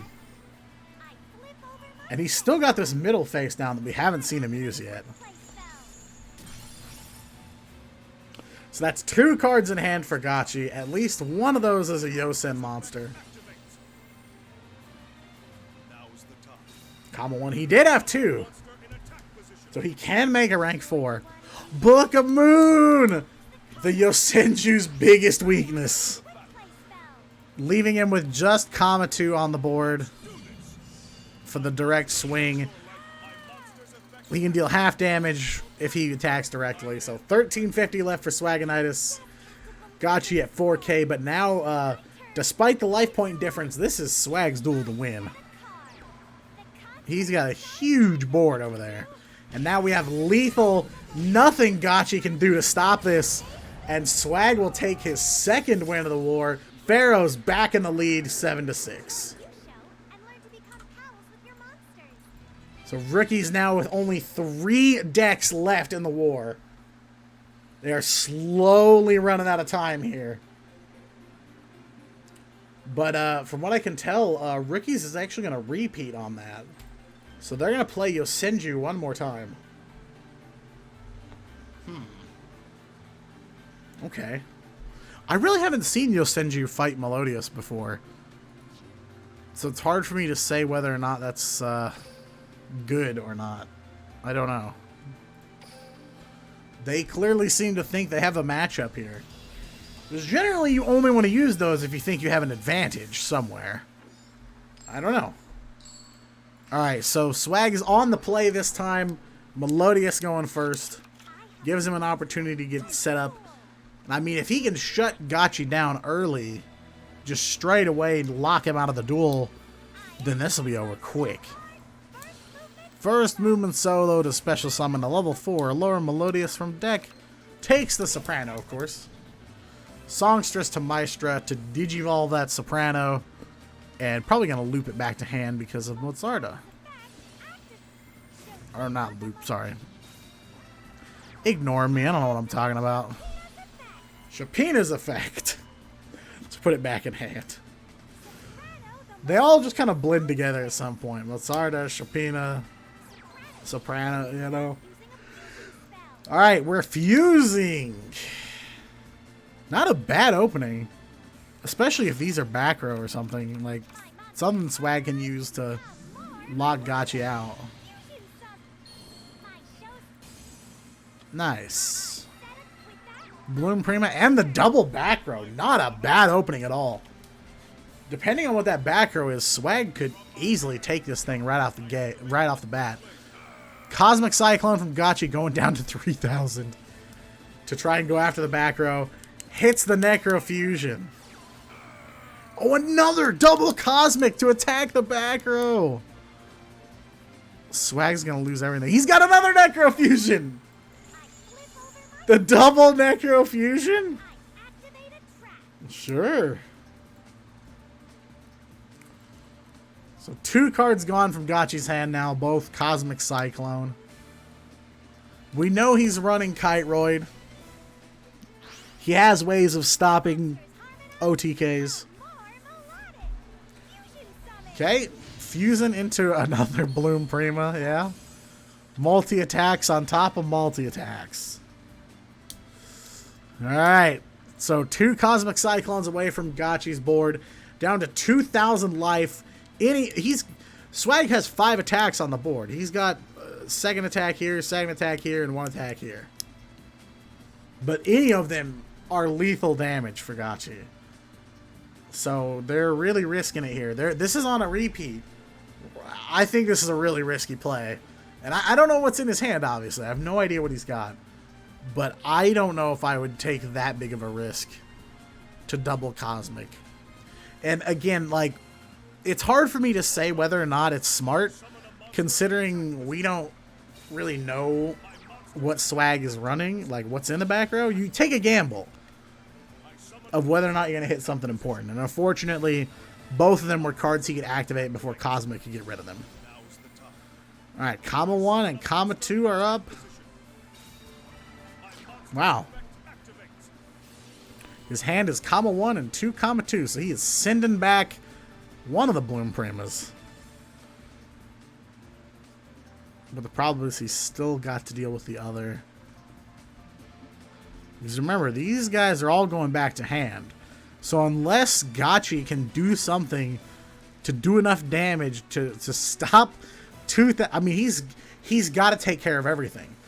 He's got to clean up the Mozarta and the Bloom Prima.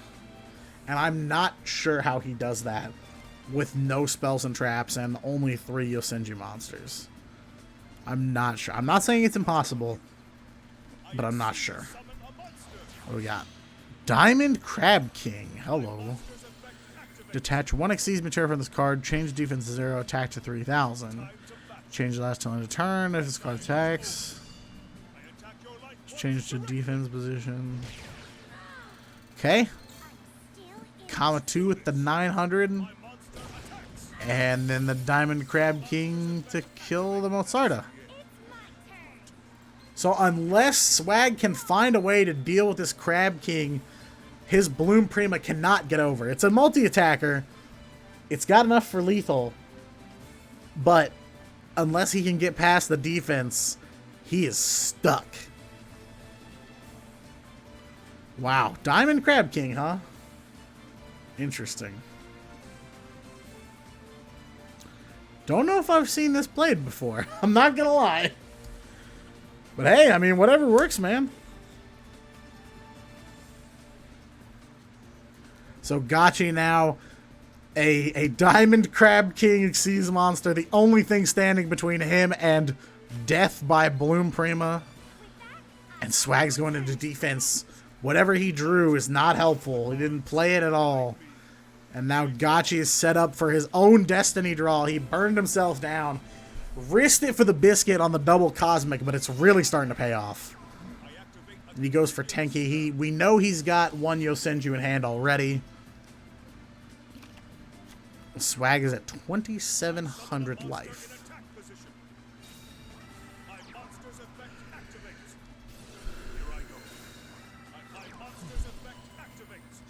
And now he is wide open. Gachi going in for lethal. Only one card in Swag's hand. No delay. And we are tied up once again, 7-7. And now Gachi goes to 1-1 on the day. So we are fast approaching the end of this war. 3 duels left. Somebody's got to win. Well, 3 wins left, I should say. 3 wins is all you need to take this thing home for your team. So painfully close to winning. And I mean, both teams have put up a hell of a performance on the board. Neither of them lacking at all. This is the exact kind of thing I expect to see from 2 veteran teams up against one another. You know, trading these massive win streaks, and now we're getting into the kind of back and forth slugs, you know, take a win here, take a loss here. But they can't do much more of that. Neither side can do much more of that. So we are back in now.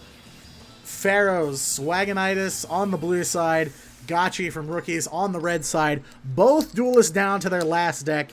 Whoever loses this thing is out of the war. And now Swag is going into Yami, so that could be one of many things.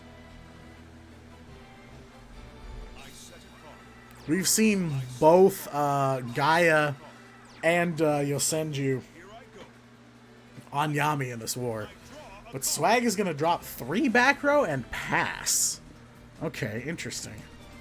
What the heck is he working with here?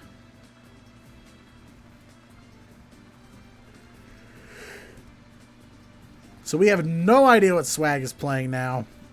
He's got the Harpy Ladies sleeves, a mirror wall playmat. I don't know. Tenki hits it with a Cosmic Cyclone, returning fire from the last duel. Gachi taking out Swagonitis' back row with the double Cosmic. Oh, Gachi's own Cosmic Cycle. We're really into it now.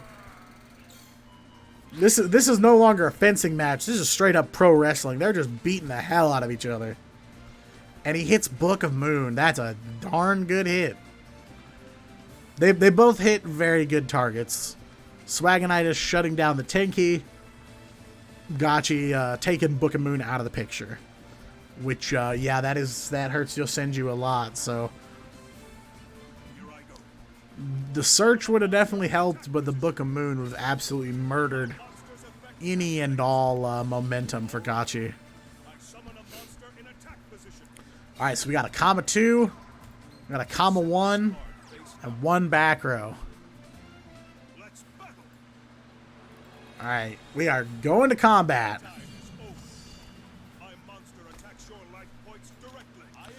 He's got another book. Comma 1 stuck face down. Comma 2 can get some damage in and go back to hand. But now the question is, what the heck does Swagonitis follow up with?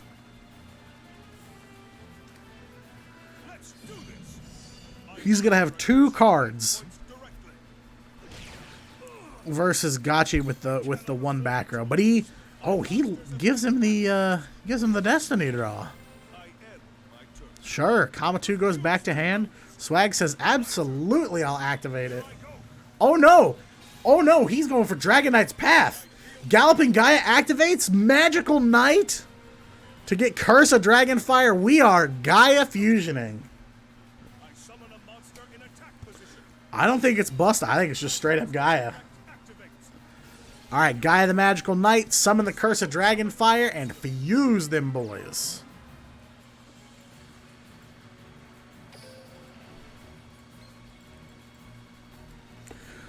Alright, so after being bested by Gachi, Swagonitis swaps out to the Gaia. I believe this is the second time we've seen Gaia in this war, I think.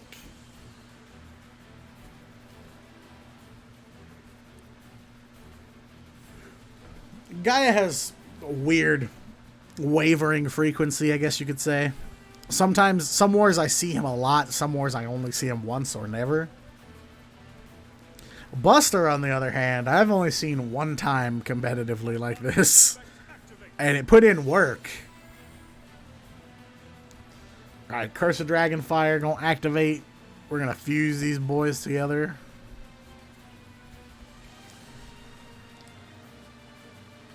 And now, as we're getting closer to the end of this war, you know, we're on game 15.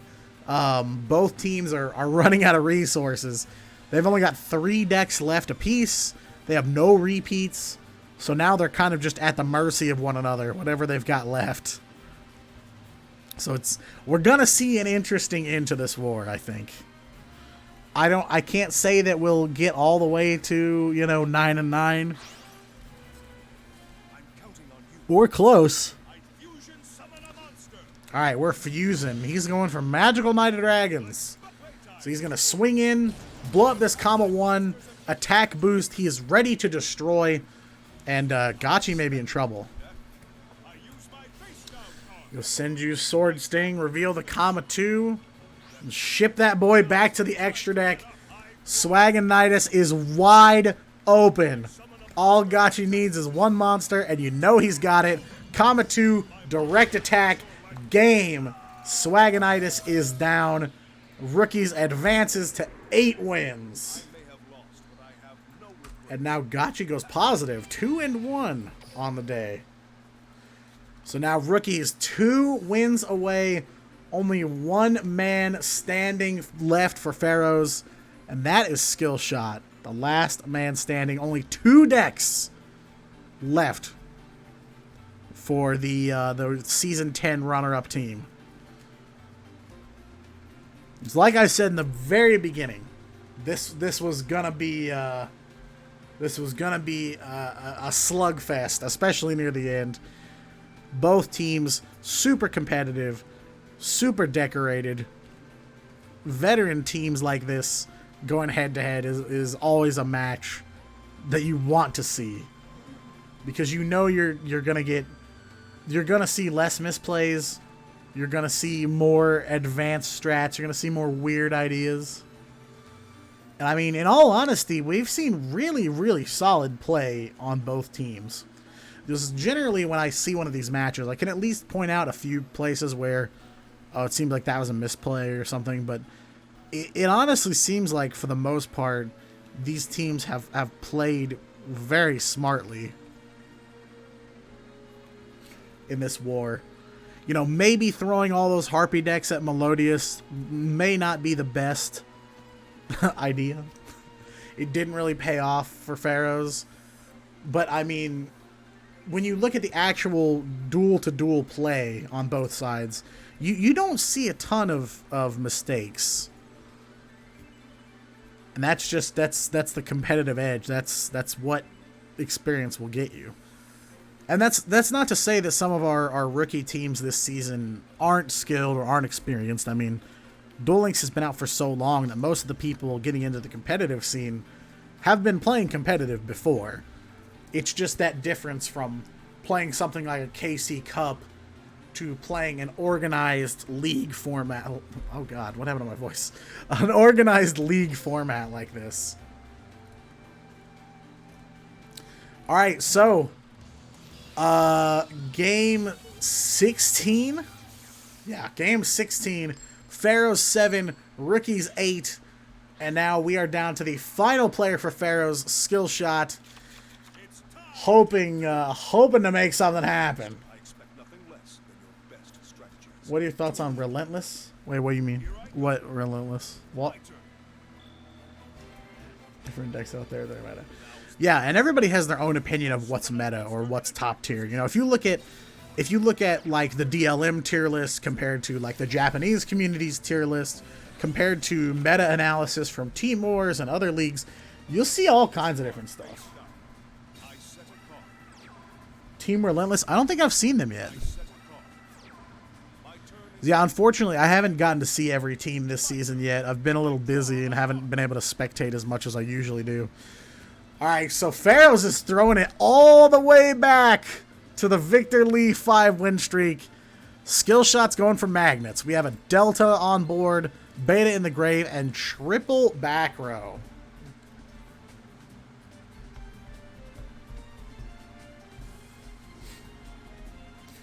Yeah, I think right now the format is varied enough that you get to see quite a few different things, and none of it feels too tired. Like even harpies that have been around for so long aren't exactly exhausting to watch. Because I remember in the format where Blue Eyes was being played, I was just tired of seeing it, and when Dark Lords kept breaking the game, I was just sick of announcing for Dark Lords. Because there's only so much you can say about Dark Lord plays. You know? But it feels fresh. There are some really solid rogue decks that can get played and do some amazing stuff. The meta decks are fun to watch. They have enough varied strategy. You know, Magnets is kind of straightforward. Yo, Skill Shot is dismantling Gotchi's board. Well, slow down, my dude. He hit the Sword Sting, but Gotchi's Cosmic Cyclone, his favorite card, maybe. Seen him use it a lot. This may be the 4th or 5th activation. Hitting Skill Shot's last back row, and unfortunately it is a Book of Moon, but that does leave Gotchi's board open. But Skill Shot doesn't have a lot of follow-up here. He's basically going to be swinging. Oh, no. He's going to put Delta in defense. Okay. Alright, so we have a Delta in defense mode and 1 back row. Oh no, Gotchi's got the tanky. Man, he's been picking up some wins here with Yosenju. They've been putting in some work.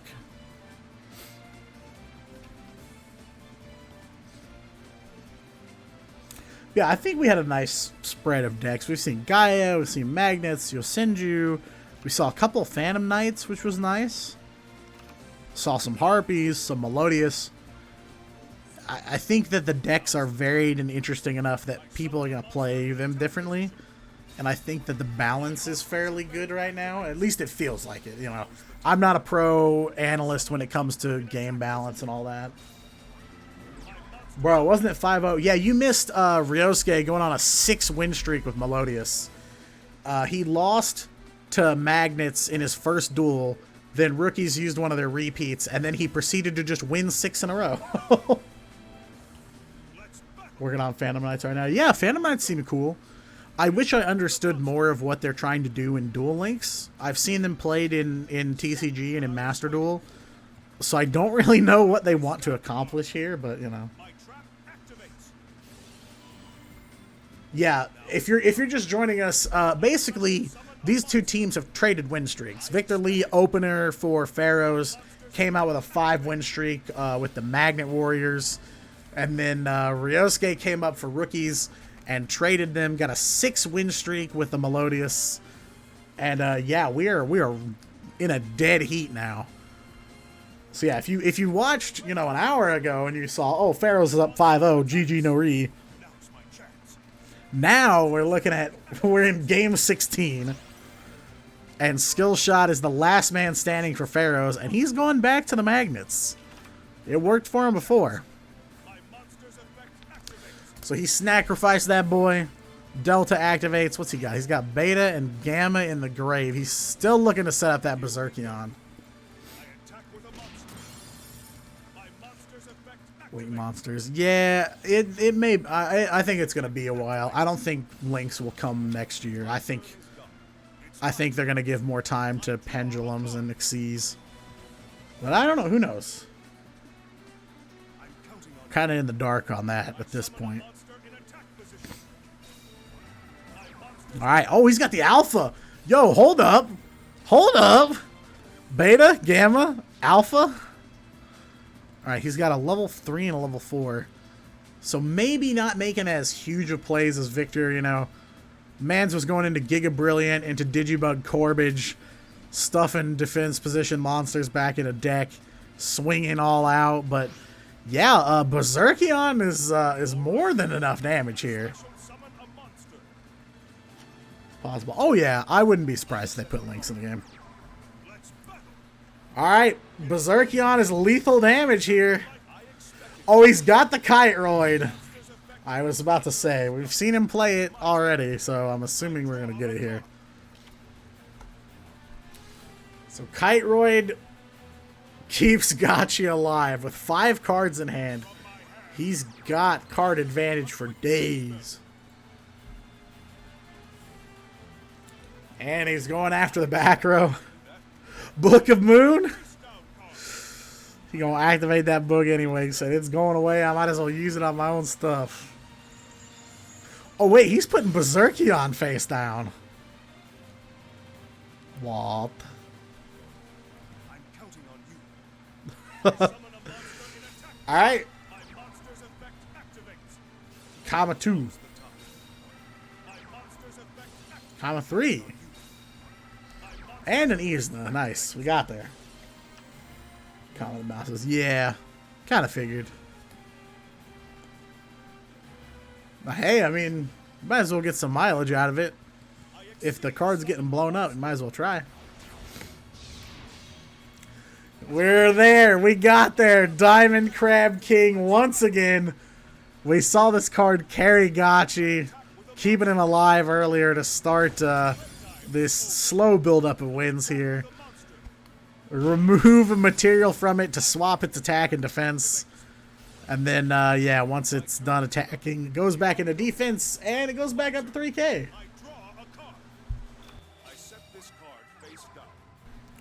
And now that leaves Skill Shot still with 4K life, but you know there's at least 3K damage on the board.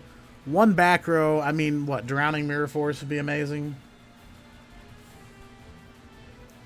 Whatever it is, it's gonna have to keep him alive. A TTH, I guess, wouldn't be bad either.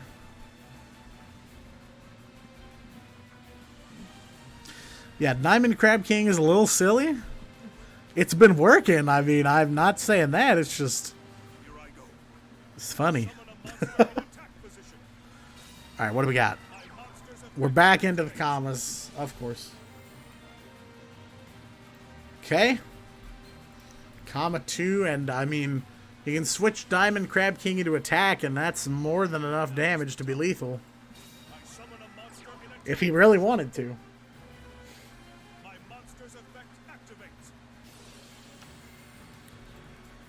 Okay. Swap attack and defense. Gotchi's got more than lethal. Skill Shot needs something. Book, Tretch, anything. Anything to keep him alive. Okay. Comma 2 swinging in. There is a pause here. So Skill has something he can do. Just whether or not it keeps him alive is the question. Super Team Buddy Force Unite. Wait. Oh my god. Diamond Crab King is a rock. Diamond Crab King is a rock. He summons Berserkion back. Oh my god.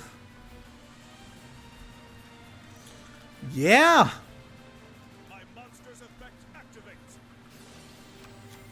And Gotchi's going to go to end phase. His Diamond Crab King is wide open. And also, I don't know if Skill Shot has more. He does. He has more Magnets in the Grave. Hits the Tenki set as a bluff.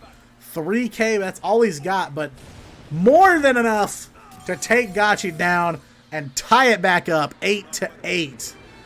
Skill Shot comes in and picks up a win. That's what you need to see. And finally, Gotchi goes down. We are tied up. 1 duelist remaining on either side. 2 decks. Skill Shot's Magnets versus whatever Aster has to bring to the table. We are so close to a 9-9 here. Don't know if it'll have... even a 10-8 is a pretty long war. So, the card that Gotchi used to start picking up wins and to start taking back the lead here near the end, the Diamond Crab King, was the downfall. Because it's a rock. And you target any monster with Super Team Buddy Force, not just your own. And the whole deck is rocks. So he just special summoned back his Berserkion. All right. Let's go. Skill Shot versus Aster, the last matchup of the war. I kind of felt like we'd be coming this far. When I sit down and like I do some notes and I research the teams, I kind of like to think of, you know, how many games is this going to take? I said this would be a 10-9. I don't necessarily pick who I think is going to win, but I like to at least say how long I think the war is going to go. So I'm still on track here. But alright, these are the final 2 duelists for both teams. We are back to a matchup we saw earlier. This is just a flashback here. We've got Magnets on the blue side from Skill Shot, and Aster is bringing Melodious on the red side. These are 2 slightly thick decks. 24 cards over here, 26 cards over here. Alright, Aster is on the play. Melodious up first this time. And, yeah, Skill Shot managed to pull out a win last time, but, you know, not as stylish, not as dominant as Victor's. Just didn't have the cards in hand he needed, didn't have the plays he needed. So hopefully drawing better, at least for Pharaoh's sake. So what was once a 5-0 lead for Pharaohs has now turned into an 8-8 tied war. Game 17. Oh, straight away we're going for MST, and Aster only ends on a Cosmic Cyclone and a Shapina. That's not good. Only the Shapina. I don't think skill can kill him this turn, but he's certainly got an opportunity to deal some damage. Special summon level 4 lower magnet, summons the beta. We're ready for a rank 3 play. He's got the alpha in hand, so we should be seeing the Berserkion soon, probably next turn. We're gonna overlay for some rank 3 plays. Into the Gorgonic Guardian, the secret Magnet Warrior supporting. Activate it straight away, reduce that monster's attack down to 0, negate its effects. Seems decent to me. Okay. I think Gorgonic can just blow it up. We got a little bit of back row. Only the one.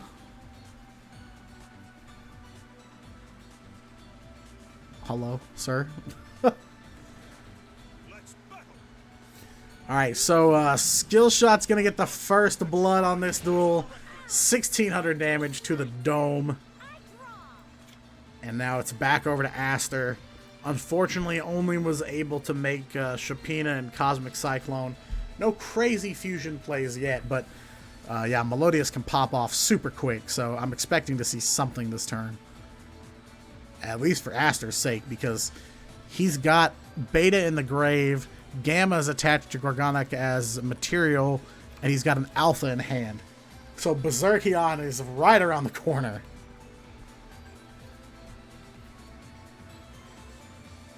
And if that thing hits, you're in trouble. I mean, obviously, something like Bloom Diva helps. But the question is, can he make it with what's in his hand? I don't know. I have no idea what Aster's got.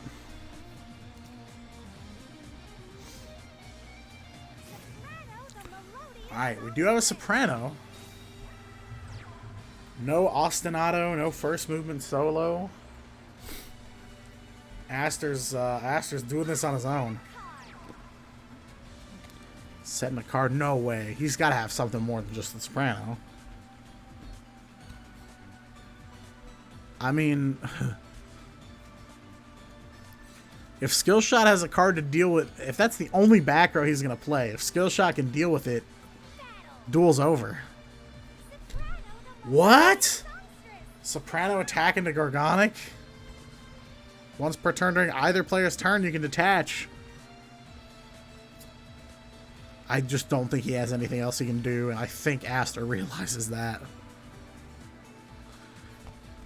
The rare Melodious Brick, man. Oh, he's got a solo in hand, right? Is it solo that I'm thinking of? That boosts your attack or something like that? The hand trap?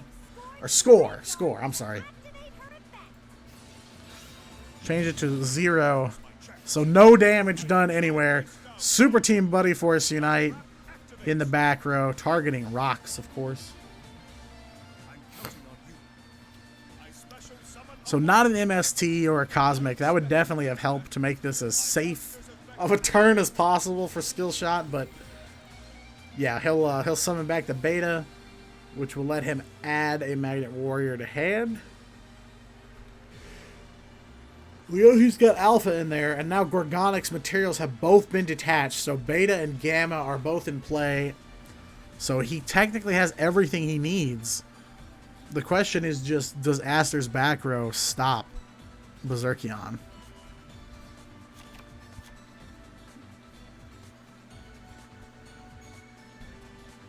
Okay.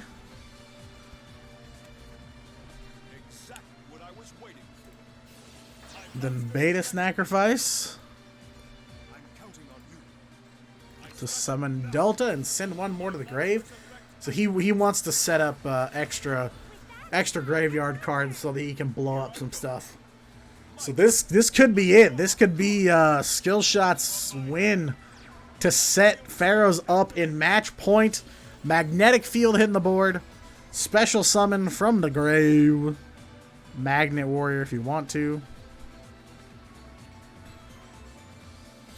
And if one of your Earth Rock monsters attacks but doesn't get to destroy your opponent's monster, it gets beefed back in the hand.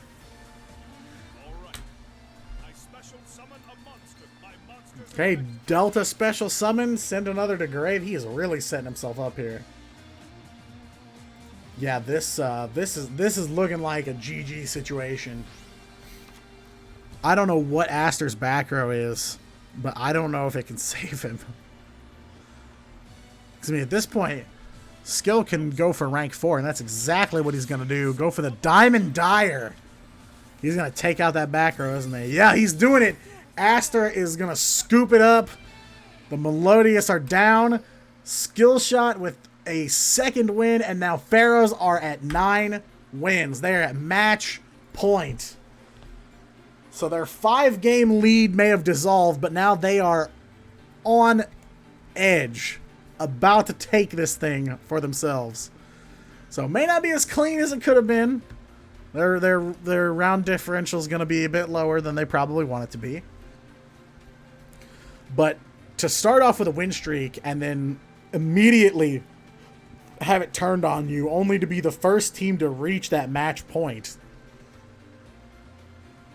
You know, now the biggest question here, and the question I always ask, is what does rookies have left? They have one deck left. Is it something that they hoped they wouldn't have to play, and they just said, all right, well, hopefully we can save this and not have to throw it onto the table? Or is it something, you know, some kind of secret weapon, something they've held on to? All right, here we go. This is game 18, match point for Pharaohs. We have a matchup between Magnets, and I believe we have Harpies. You never know. Mai sometimes can play some Triamid or something, so we will find out soon. Skill Shot is on the play. Blue side for Pharaohs needs just one win, a clean duel here to win this thing and go home a 10-8 win. Delta the Magnet Warrior up first. Send a Magnet from deck to grave. Sends the Beta. We got some back row support. Oh, okay. Oh, we got the triple back row. So unfortunately, no electromagnets to get that going, but triple back row to hopefully keep these Harpies under control. All right, Channeler up first, so Aster is opening pretty standard here. Oh my god, he immediately goes for the Book of Moon. He says, nah. Nah, sorry, go face down. Alright, Book of Moon, flip her down.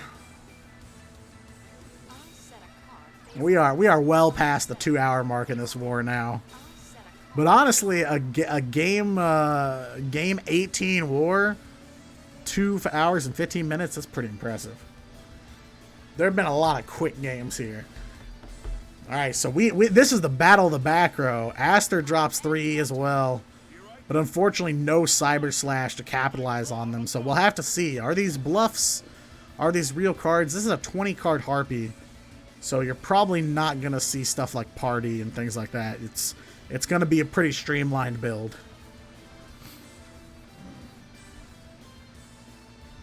And now Skill Shot is on the top deck train. Only working with whatever's on top of the deck.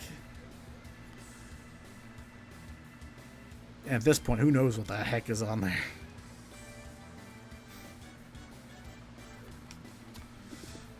He's thinking about it. Still 2 back row left, and he's got a beta engrave. So he's got 1 Electromagnet Warrior set up. He still needs a couple more for Berserkion. But that's fine because he's got some back row to deal with first. That's kind of the priority. Alright. We have an Alpha. Okay, so he's searching the Berserkion. Okay. So we're going to go swinging for the fences with level 4 and 3? I believe that is the case. Alright. Alpha swings first. Destroys the Harpy Channeler. And then we have Delta. No delay that I can notice. Not out of the ordinary. So it's hard to tell if those are all bluffs or if Aster's playing with toggle off or I don't know. Alright, what do we got? Harpy Perfumer. Aster's back row is already full, so he's going to have to play one of those to be able to play that Feather Rest.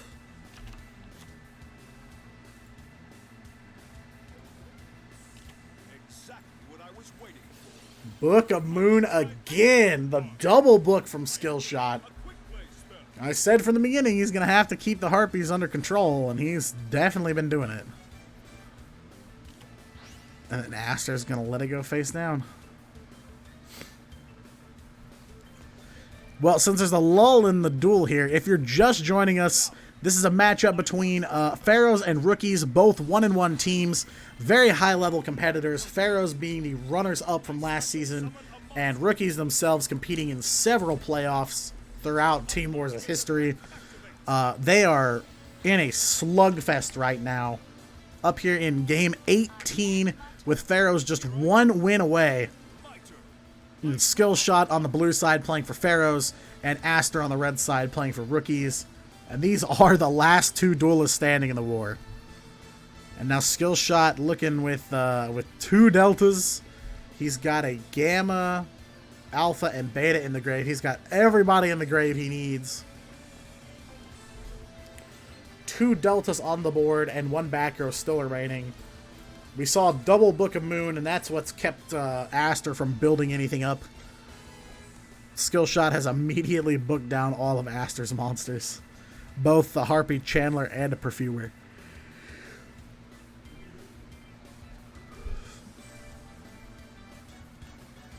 So now with 2 cards in his hand, it's Skill Shot's turn. He's going to combat.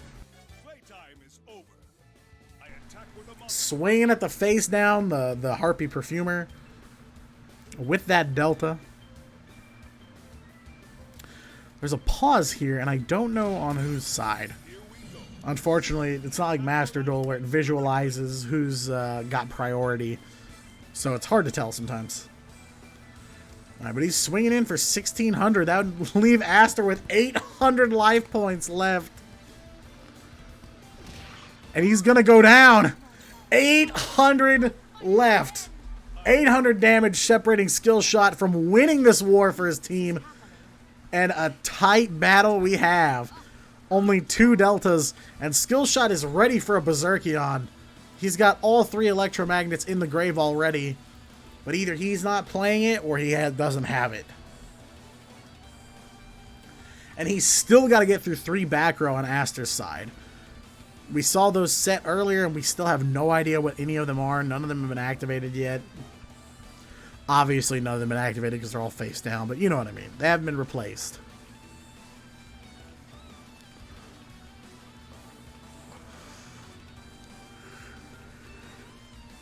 Three cards in hand. One of those is a Harpy's Feather Rest.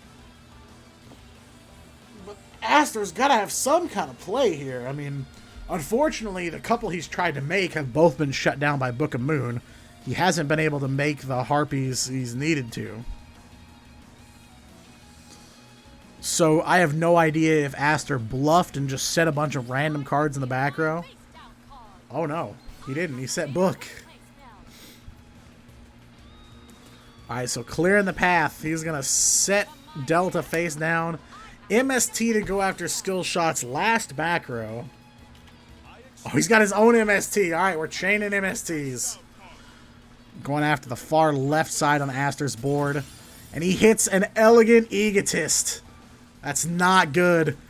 He set it, I assume, as a bluff. And unfortunately, because Skill Shot was going to lose that MST, now Elegant Egotist hits the graveyard, and Aster is in a world of trouble. Oh, but he's got a Channeler, though. No back row now. The Channeler is going off. Unfortunately, going to have to toss the Feather Rest to activate it, but at this point, I think it's worth it, because you got to make something happen. Skill Shot has not taken any damage yet. So you've got to put something on the board and put yourself in this race. Because this could be your last duel. 800 life left. That's all Aster has.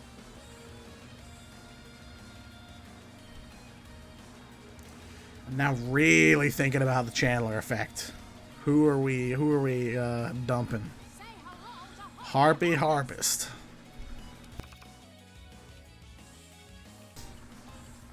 Oh, we're going for rank 4? Oh, we're going for Malevolent Sin. Okay. Malevolent Sin. Oh no, we're going up. We're going up. We're going to Corbage. We've seen this boy a couple times in this map. Harpy's Last Will. Add one Harpy's Feather Duster to your hand from outside your deck. Okay. So he sent Delta the fate or the set Delta back with Corbage's effect. Harpist to grab the Channeler.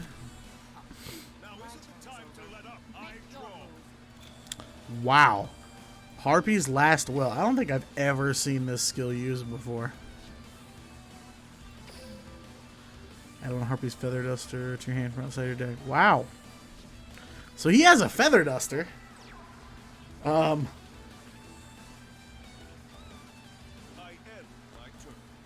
Sets one back row and passes. Well, he's gonna need to use it because Aster's got Duster. Summon Berserkin defense. Keck W. Oh god. Yeah, that would be kind of gross. Okay.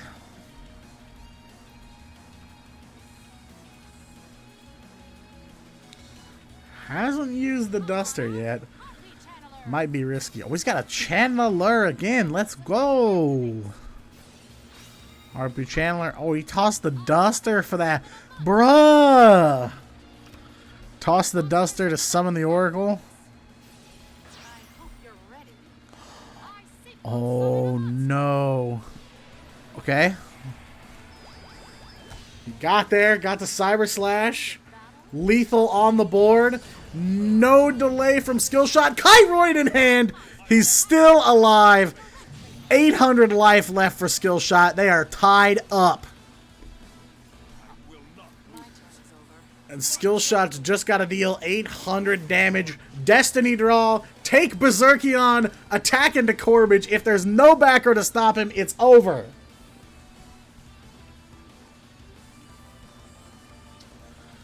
I don't know what back row Aster has left. Alright, he's thinking about it. He's doing a big think. Draw any card you want. Yo, what's up, Dom? Hello. I mean, said book. Use book. Return to deck. Berserker. No effect. Lamau. Alright. He's drawn his card. MST, he's going for the back row. Alright. He hits Book of Moon. Oh. Oh my god. There it is. Berserkion in play. Aster, one back row left. Lethal is on the board. He's got the Paleozoic Canadia. Oh, Super Team Buddy Force Unite. Yeah? Year. Oh my lord. Cyber Slash's effect goes off. Nice chain. But that's the end of his turn. No back row. Only a Kiteroid with one activation to keep him alive. We are 9-9. Maxed out. Aster takes it. And we are going to game 19 of the war. The last match. You know, I said, I told myself when I sat down and got my notes together, I said this is probably going to be a 10-9. Because both of these teams are incredibly strong. They've got their own amount of veritable success. I'm not shocked to see this. Alright. So this is it. This is game 19. Pharaohs, 1-1 Pharaohs versus 1-1 Rookies. Somebody's walking away from this thing, the victor. And we have Small Yugi. Skill Shot bringing out Small Yugi for the Gaia, question mark? Alright, so Harpies on the red side. Aster from Rookies. Skill Shot on the blue side, swapping out to his final deck. This is it. Let's go. Aster on the play. Harpies Hunting Ground up. Chandler straight away. The opening you need to see. Summons the Perfumer. The standard opening. Grabs Feather Rest. We're going into Cyber Slash. Feather Rest to draw some cards. Seems good. This is the start you want to see when you're 9-9 and you gotta win. Harpy's Last Will adds a Feather Duster to hand. Feather Rest. Send all them Harpies back. Draw 2. He needs some back row here. Okay, 2 back row. Alright, not bad. Not a bad opening for Aster. Cyber Slash and 2 back row. So what's Skill Shot got left? This is his last deck, and he's on the regular Yugi. Alright. Buster! He's got Buster! Buster Whelp. Add a Destruction Sword card from deck to hand. The second time I've seen Buster get broken out. At the last second, he said, "Hey, you want to see something cool?" Plays Buster at 9-9. Game, set, and match point for both teams. This man pulls out the Buster Blader. Let's go. Alright. Tributing to special summon a Buster Blader from hand. You can do it from graveyard too, but there ain't one in grave.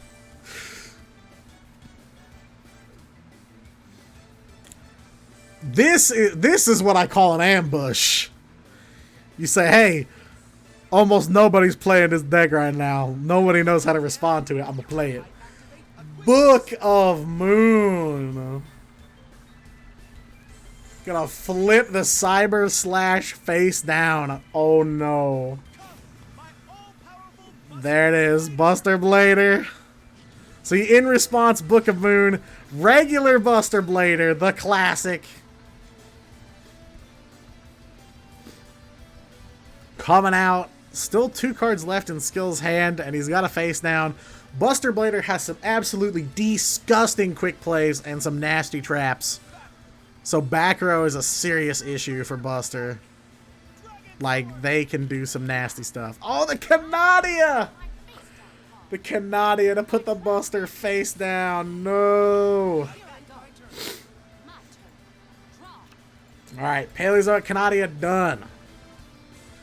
And Aster's got a feather duster in hand, so I mean, you know, he could use it if he wants to.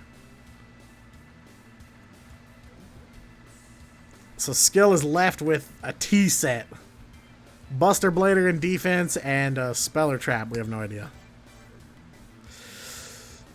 It's so close. 9-9. Buster Blader on the blue side. Harpies on the red side. Teams are dead even. And dead even in records this season, too. They're both 1-1.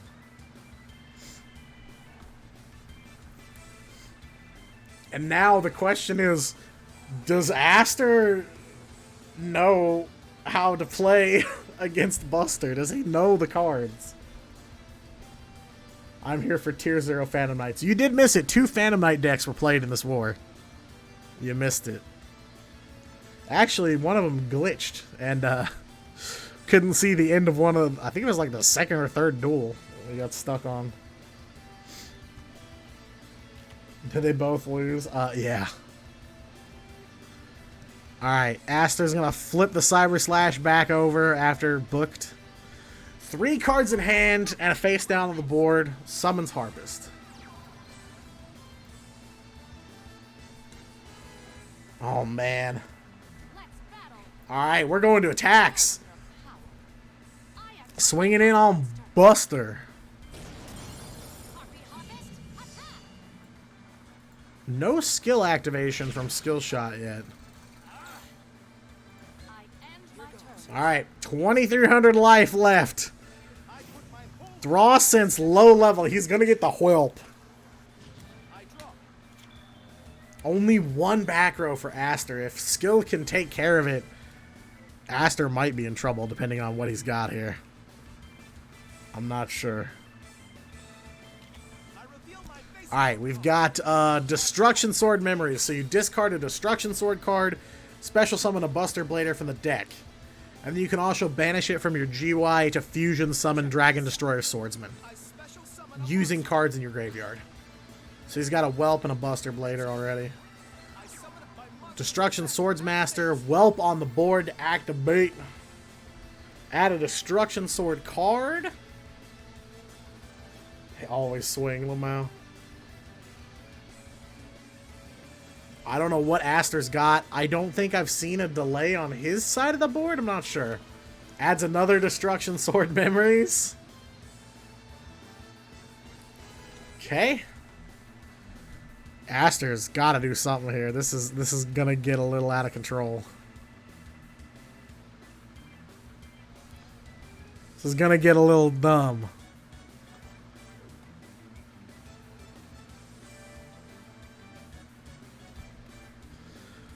So, Destruction Sword Memories is one of the cards in Skill Shot's hand.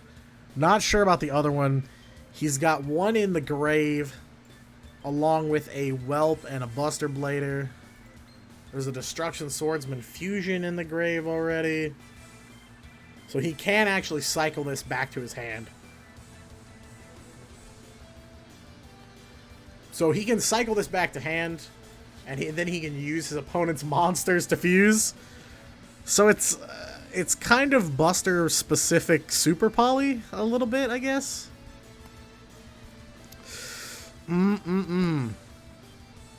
This is kind of a tricky situation here, and I don't. Unfortunately, it's not like Master Duel where there's the little like glowy blue or red that shows you who has priority. So it's hard to tell who's thinking about what. That's the biggest downside to commentating over Duel Links is it's hard to tell who's thinking. Because I would have so much more to say if I knew. Okay, if it's in your graveyard, you can discard a Destruction Sword card and special summon the Whelp. Yeah, the biggest problem is Slash. And I'm sure he's slowly realizing that.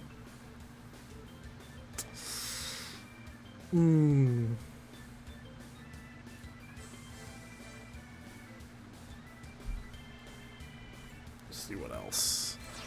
So we can loop. Let's go. Oh, he synchroed Buster Dragon.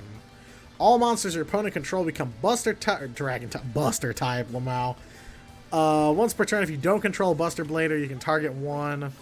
Oh, he's got a Book of Moon. Oh no! He's gonna book the Whelp. If you don't control Buster Blader, you can target one engraved, special summon it. You can target a Buster Blader monster equipped with a Destruction Sword monster with grave.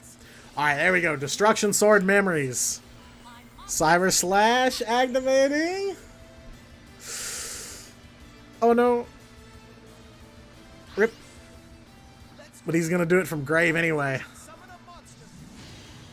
Dragon Destroyer Swordsman. So he can get over the slash. So he's dealt with a huge problem he needed to take care of. Big issue.